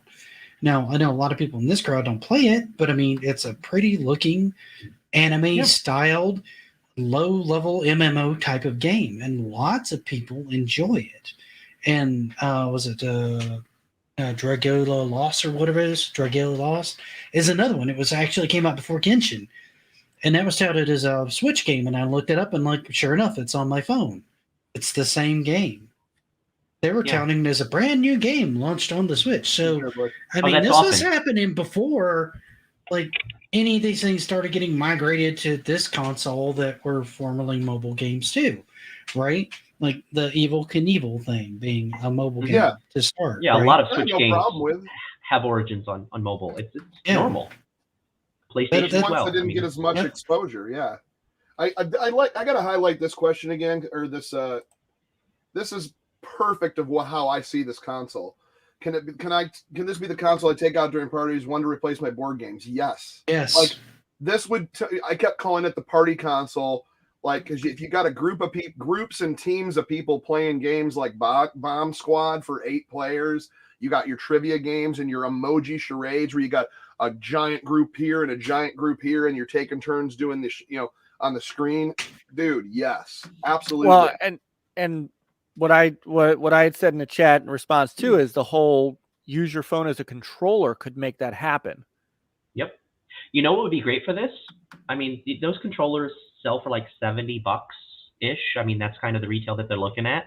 So what if they could sell this system kind of on its own to different places where they have social interactions, like a bar or a pub or an event planner kind of setting, and then they just have here's a poster with a QR code. You just scan it with your phone, and then anyone who has a phone has a controller. They can play. How much does that cost? I could sell an Amico to all sorts of restaurants, bars, pubs, event planners that are doing menus, that are doing weddings and stuff. I don't have to have a bunch of the controllers. You can do a couple of controllers, but basically just a poster with a QR code. Scan this, and your phone becomes a controller. I know too here. And all those party games. Any bar that's done the Buzz Time, or let alone people that play Keno. The Keno is a big on-screen thing. They have 3 TVs in their row dedicated to Keno, or a bunch of them actually, and depending on how big the place is. You have a couple dedicated to Amico too. You're playing Amico poker, This is Benny says this. Says people shit on the Odyssey 2 today and since yesteryear, and I still enjoy playing it more than anything else this day in '81. So it's held up for 40 years, and that's what it goes back on our side to that nostalgia. Yeah, it's all takes about whatever's fun is fun. It doesn't matter what it looks like. Just wanted to bring that up. To go to Potion's comment, you can have as many people, I'd say Emoji Charades is very much one of those games. And if you haven't seen that game yet, you really should look it up. And we keep bringing it up for a reason, because you can have. I really want to see more. You can have one controller and you can have like 30 other people playing. Yeah. There is no limit to how many people can play emoji charades because all you need is a TV and a way of putting the emojis up on the screen. There's a limit to the number of controllers engaging, but yeah. Yeah, but not to the number of people that can play. Right, as far as like he's saying, up to limited to 8 on a lot of the games, but like a game on emoji charades, you really only need a controller, but you can do teams of 30 if you wanted to. Yep. It's whoever you like. I said, you can have 2 teams of 1 million players. It's just you're only going to use a screen and a controller for that game, or a phone. Actually, you can use the mobile phone for that. Yep, because I think that's what we did when we were like in Philly. That was one of the games we actually used the phone for. Yep. The Level 857 guys were playing that. Saggy was playing it. I was playing it. It was fun, and I was like, "What are they playing?" And they're laughing and screaming, and it was a big group. There was like 10 or 15 people in that corner, like trying to guess what the next. I'm like, dude, this is a perfect team game. Yeah, Nick and I were working. I played like one round of it, and there was like 10 people. And other than that, I spent most of my day behind the camera. Yes. Yeah.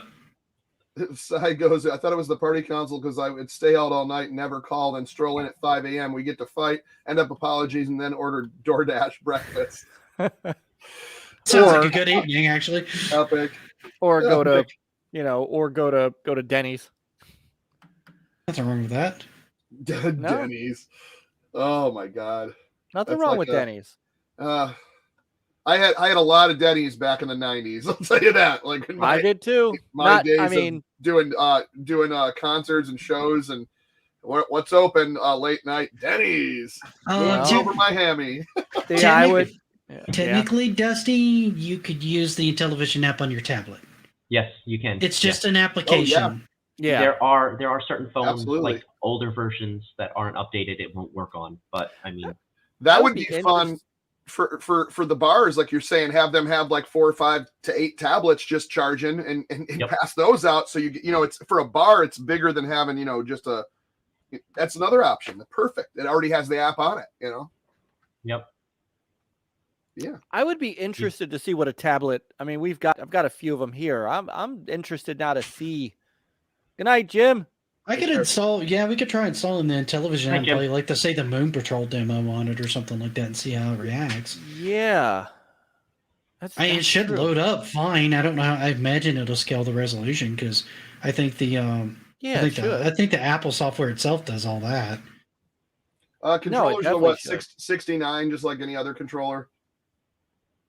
Like they're about the price of like an Xbox controller. Yeah, I want to say they're right around the same. I mean, at least now. I mean, who knows in a couple years if they have different ones or a third party tries. Yeah, that But as far as launch, they're going to be the same price as like a Xbox. Yeah, and a lot of that comes down to like them putting the LCD screen and all that other stuff in there too. It wasn't supposed to be 69. I mean, that was never what was discussed. So that's creeped up with the cost of components. Yeah. Okay, Brian said he already used the iPad for his Moon Patrol demo. How did that work, Brian? Did it scale okay? I would imagine it did, but yeah. And then this is pretty. If you're gonna buy another 2 controllers, just get another console. Then you'll get another 2 controllers with it. For you're already. I mean. What is it? I think a second console is going to cost you more than like it's going to be more, but it's like then you have I don't know. It might be if you want the original controllers and you're buying them and spend a few more bucks and get the whole console. But said it looked great. Okay, so it looked great. Yeah, because there's ways you can play that with motion control, which I haven't tried. Right? Yeah, I did it on the phone with just the regular disc and everything. But because the phone did the motion. Yeah, the phone does the motion control, and you could literally play it on your phone, and it's actually pretty intuitive because you can tap on the screen to do speed up or slow down, or you could just tilt a little bit. Yeah, you don't have to do it a lot. You can just kind of tilt. It was the same way in Evil Knievel. Yeah, I got pretty natural just tilting the controller a little bit this way and that way to speed up and slow down. Benny says, I mentioned since day one, love what you do and respect your love for the Intellivision. Unfortunately, not everyone can relate to that unless it's the biggest and baddest hardware. Yeah, and that's the whole thing. That's the big thing people can't get through. They keep going, it looks like crap. It's like, it's not supposed to be flashy. Right. You know, dude, but, I played the Nintendo Switch. It is like the weakest thing on the market. Come on. Fun. I enjoy my Switch, and it's not a badass console. It's fun. The funny thing is, Rigid Force runs, and I know Rigid Force is like a retro-inspired shooter, but it looks PlayStation 2 pretty much the same. The PlayStation 2 was outclassed by the Xbox and the GameCube, and the GameCube, and was easily, the best-selling console of all time. And look, I get it, because I own a PS5 and an Xbox Series X.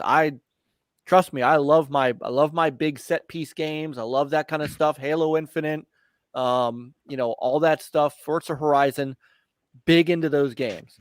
You didn't strike me as a Halo guy. From the original. From the original. I know. I'm no good at it, but I've been playing it since the very first. I've been playing Halo for 20 years. I suck, but I've been playing it for 20 years. I know. But my point being is that there's, even as someone who is a hardcore gamer like me, who has had every one of those systems, who still has a number of those systems. See that Dreamcast up on my wall? There's room for this, for the Amico for me. There's room for this stuff. And that is, I think, what people are underestimating it. And I think it's because, and anybody who watched Panda's video he just put out with his review, that the kind of the raw footage he's putting out before he gets his Howdy Amico going, kind of echoes what every one of us said when we got done with Crayola and Chuck, when you went up to Boston. Was, it's different when you play it. It's different. Like Panda spent a good chunk of time, brother Lance, a good chunk of Squirrel, a good chunk of time. Lance Jennings. For you, side. Nice. A soundbite. I was like, oh, cool. Very nice. How's it going, by the way, Lance? Panda spent a good bit of time talking about the controller. And that's the thing that everybody doesn't get, is the controller and how it fits in your hand and how the dial works. And so everybody who has laid hands on this system have all come back. That's the one thing that I think it is so amazing, is that every single solitary person who has laid hands on this console have come back with the same opinion about it once they've touched it. It may not be for them. And I remember the guy at Crayola who came specifically to come in and, cause a ruckus. And he got to talking to Tommy, and he played, and he played Astro Smash and wrote a very nice article about it later. Still wasn't for him, and that's cool. Right.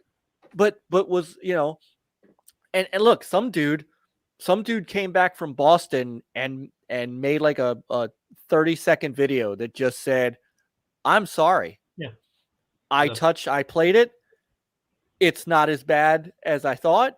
The controller is great. I'm sorry I trashed Amico fans.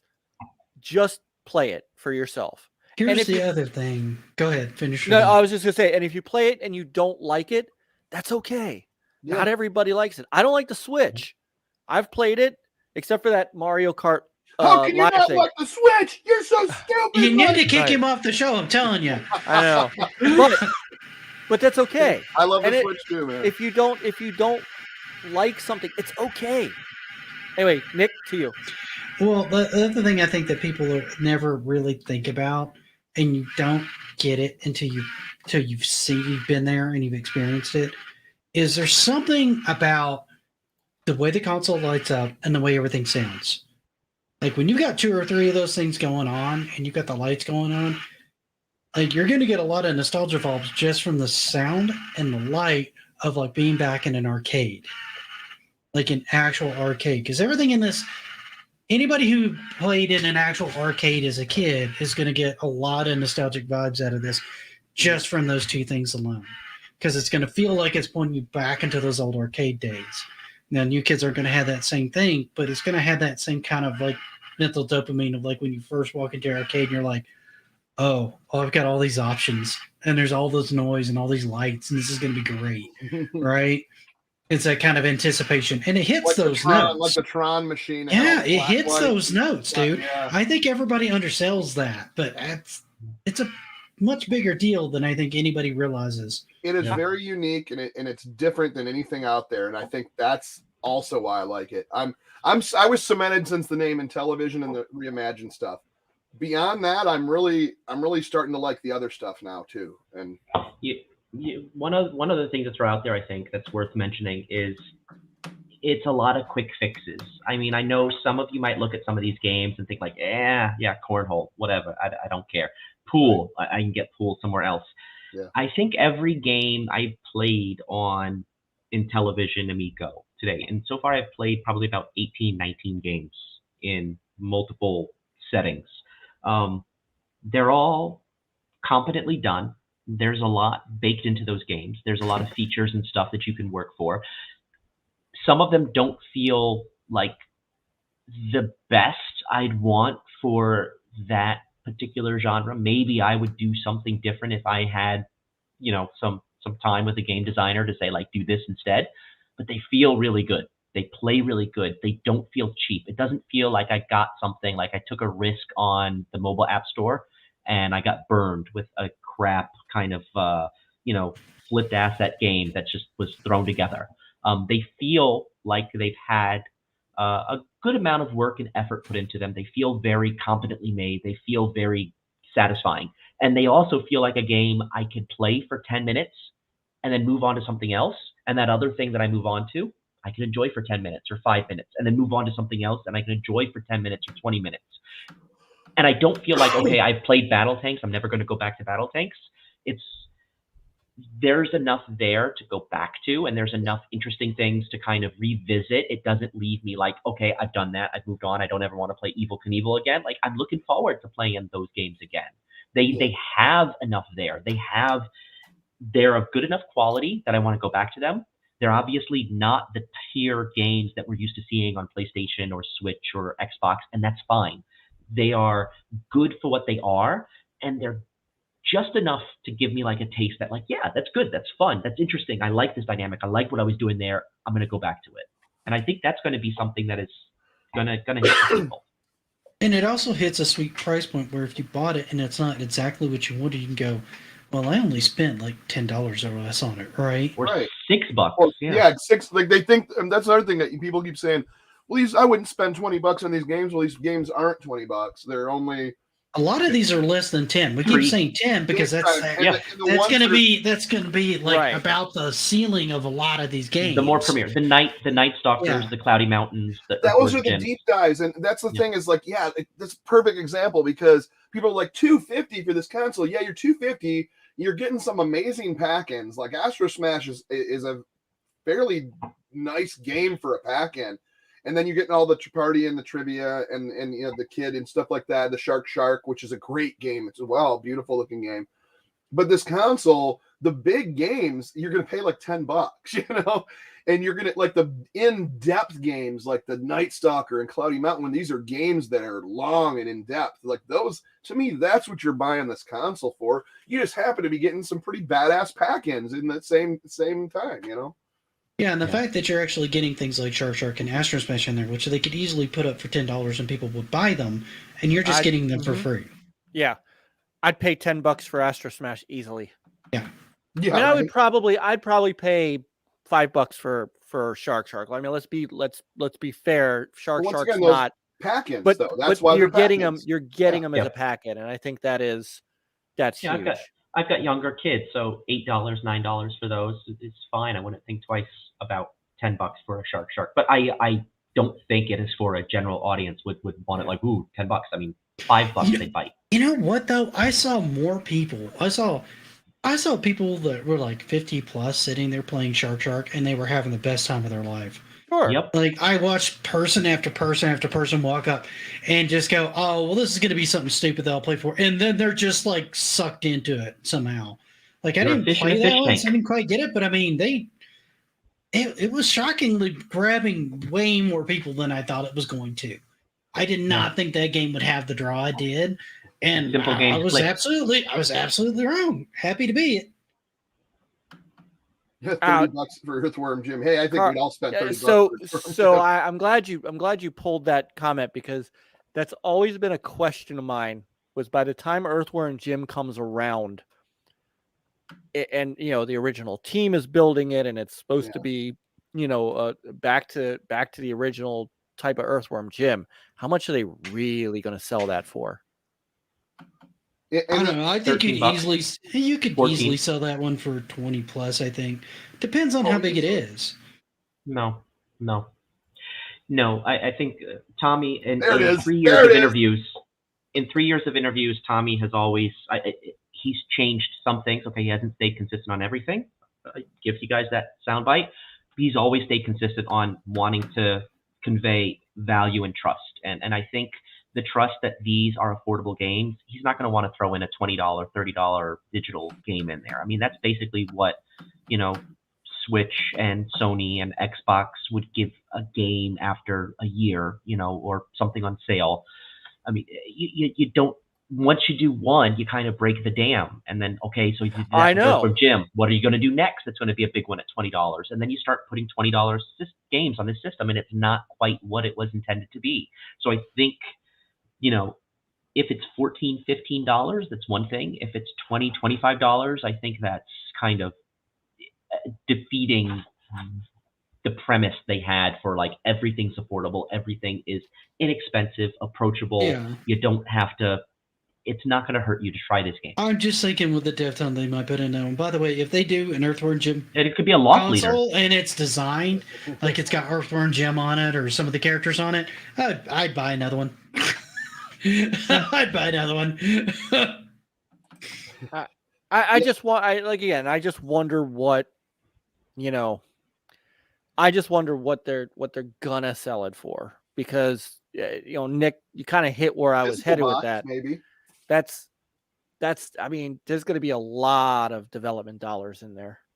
Yeah, that's my thinking, because you've got most of the original team back working on it, and I mean, you've already seen the animation for Earthworm Jim's movement. It's really clean, just that one animation bite. I mean, Breath of the Wild was $30 million in development dollars, so they don't have that big of a team doing it. So if they pour in $8 million into this game, it's a big sink. But if it's a loss leader, they put it out there and it will sell and get a lot of attention. And they don't have to make their money just off of Earthworm Jim. They make their money off the fact that people are buying systems because it has Earthworm Jim. Yeah. Yeah, and that will probably sell if that comes out and it's as beautiful as that looks like, and I think people will buy it for that. That game selling at $15 sells a lot more if they pushed 1 million consoles than it does if they've only managed to get out 150,000 consoles and have to, sell it for $25 because they don't have enough out there.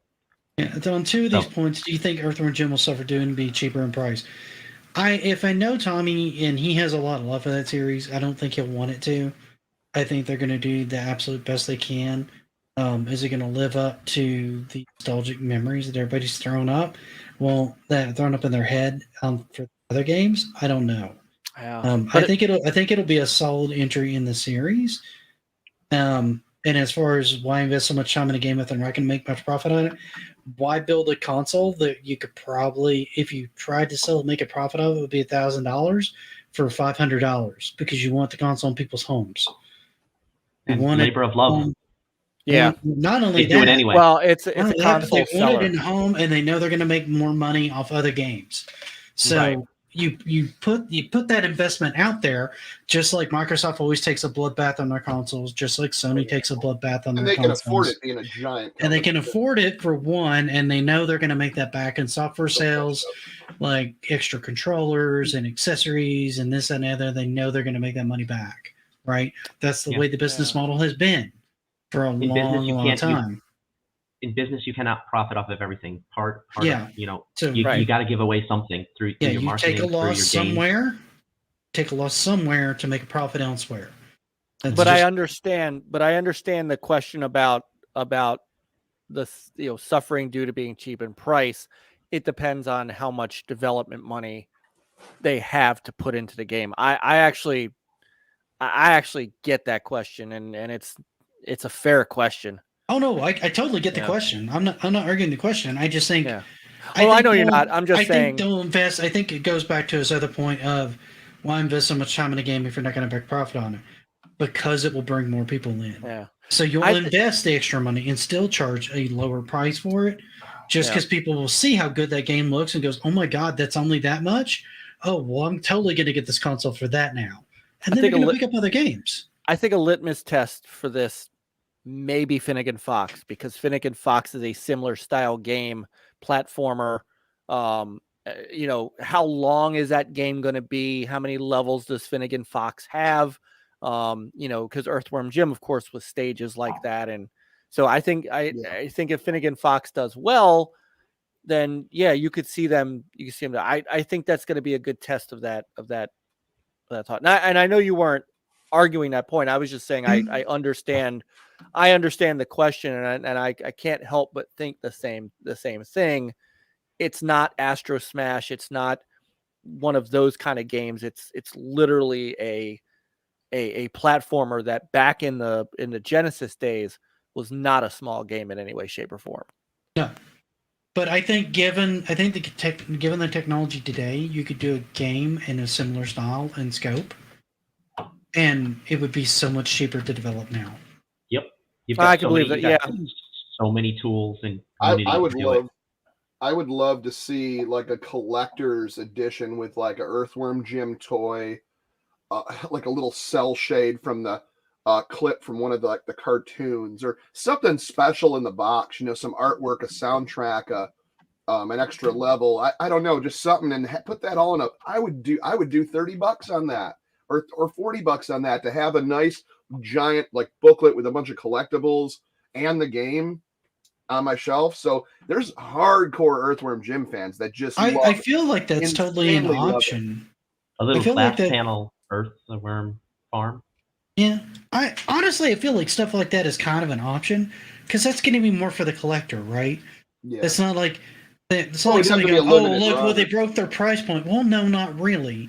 We made this extra collector's edition for people who want that. You can still buy the game for like $15. That's what all these are for, just for collectors. Right. It's not like the normal person would ever buy this. It's a collector's edition. That's the reason they did that. And I did not play. Just to answer this, have any of you played with the stick-on buttons on? I did. Oh, you actually did. See, I didn't. Yes. So how were those? They worked really well. It took me a little. I liked the buttons that fired better than the directional button, but the directional button worked fine. I mean, it's perfectly. It felt. Clicking the buttons on the screen for your fire and your jump felt really good. Clicking the button for the moving it around, I preferred. I was at that point I'd played on the disc for hours, so I preferred the disc, but it worked better than just playing the touchscreen. I'd say it was it was like on a 1 to 10 scale, difference between the 10 being the disc and 1 being the phone. If you didn't want to play with that on, it's probably like a 6.5, maybe a 7. I mean, I didn't play with it long enough to know, but it functioned very. It felt sturdy and solid and real good steel. Yeah, I remember seeing them in Pennsylvania, but I never saw them on something or play. So that's kind of cool. What game were you playing with that? Trying to remember. I don't know. I don't remember. I was like, okay, we won't grill you. 20 seconds of right, just trying it out, right? Yeah. The big three could literally give away the consoles for free. Yeah, they could afford it. No, they could afford it enough and still make a huge profit on accessories, online membership, and points cards, especially Nintendo. Yeah, it's true. And then of course, television just starting up. Well, I mean, restarting up. They can't afford that. They got to make something. Well, we talked about this on Monday night on Retro Roots. The Wii was, I still stand by it. I'm almost positive the Wii was one of the first Nintendo consoles to really turn a profit at launch because of the way they designed it. Yeah, I know we talked about possibly the GameCube, but I kept looking it up, and I don't think the GameCube made a profit out of the gate. Really? I thought the GameCube was, with the system itself was profitable out the gate. Not by a lot, but they weren't taking a loss. No, the GameCube, they took a loss. They took a loss on the GameCube. They took a loss on the Wii U. They took a loss on the N64. They've taken a loss on a lot of systems. Yeah. Oh, they definitely took a loss on the N64 for sure. Yeah. I knew that. Yeah. That wasn't even a question. The GameCube, they did take a loss.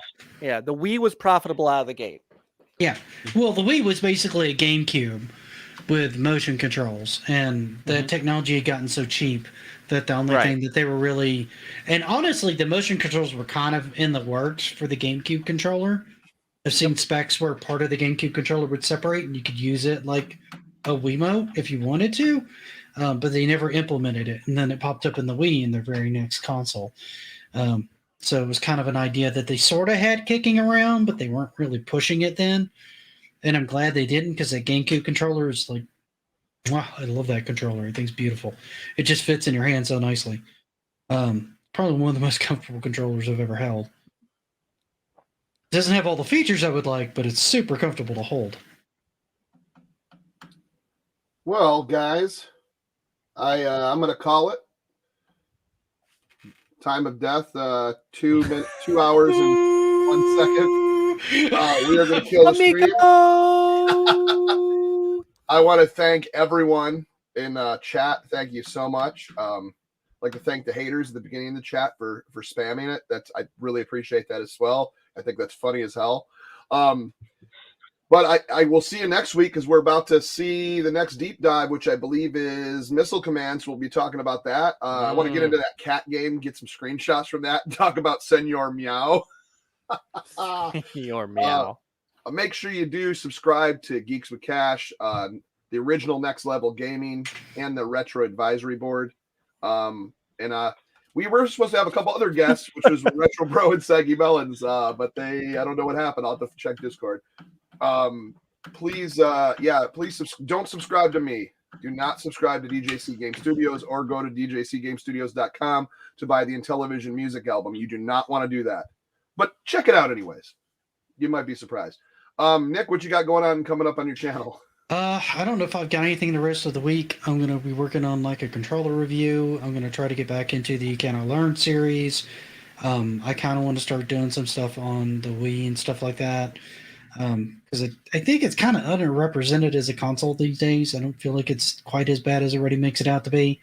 I don't know. Everybody may just laugh at the series. It's just fine. Either way, you clicked on it. So I don't know. Got a couple ideas kicking around that I kind of want to execute, but that last one that I dropped yesterday that was originally going to come out today, and then I realized I have like a bunch of events going on that I have to do in real life this week, so it's really screwing with my recording schedule. It's keeping me from doing too much this week. So probably more to come next week. By the way, a quick shout out to a channel that's unrelated to here. I am going to make this video before it comes out. A buddy of mine is doing. I would hope you do. Well, a buddy of mine's going to be doing a stream on Sunday for a charity, Toys for Tots. And generally what he does is he raises money, they go out and they buy toys and they donate it to Toys for Tots. And they have another company they work with that matches them toy for toy on all the toys they buy. So I'm going to make a short video announcing that and get you guys the link to his channel so that you guys can look for that this Sunday. But if you can, I encourage you to check it out. At least just pop in, say hi, support what he's doing. If you've got a little bit extra cash that you can drop in for Toys for Tot, I highly recommend you do it. This time of year, there's so many kids that don't get anything that this could help a lot of kids at least get something for Christmas. So there you go. Very cool. Very cool. Very nice. Mike, what you got going on? Tomorrow night is the NLG show. We're back at it. No mayonnaise talk tomorrow, I promise. Nice. We've got. It's all Miracle Whip. No worry, that's not mayonnaise. Yeah, that's right. Damn right. Miracle Whip in the house. Tomorrow we're going to talk about the nominees for the Video Game Awards. Who we think is going to win, who should have been there. And I had something else going on tomorrow. I mean, obviously we'll talk a little Halo Infinite because the multiplayer is still kicking, and And then I'm going to try to figure out the next backward compatible 60 frame per second boost Xbox game to play. I think it's going to be Jedi Outcast. That's going to be my next stream start. I think it's going to be Jedi Outcast because I need to see that game now that way. So very, very cool. Rab, what you got going? You've asked me for the past 3 weeks. I know. I was supposed to have a video out. Just make something up at this point. Supposed to have a video out at the beginning of November. Sai's seen it. I've seen my first draft of it. Life is kind of hectic right now, so I haven't been able to kind of do the recording I need to do for the audio. I've got 4 videos that are ready to go, and I just have to redo the audio for them because I'm not happy with how they sound at the moment. So when I can do that, I can hopefully give you guys a smattering of some stuff on Amico and a few other systems. So should be cool. Hope to get that out before the end of the year. Yes. Well, that's very awesome. I also got some stuff coming up for. I've been talking to the Intellivision collector, Mr. Luke Boudreau.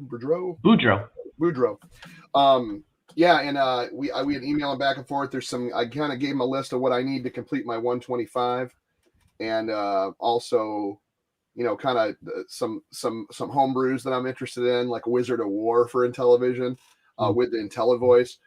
So I cannot wait to do that. I think I'm going to do a special show where I'm opening it like a gift, and just kind of go all out on the video. But I am super excited because he had a few rarities that I'm going to spend a few bucks on.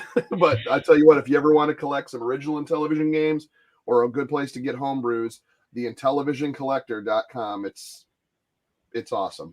Great site. Little plug that. Other than that, thanks everyone in chat. We will see you next week. Happy gaming. Play on, gamers.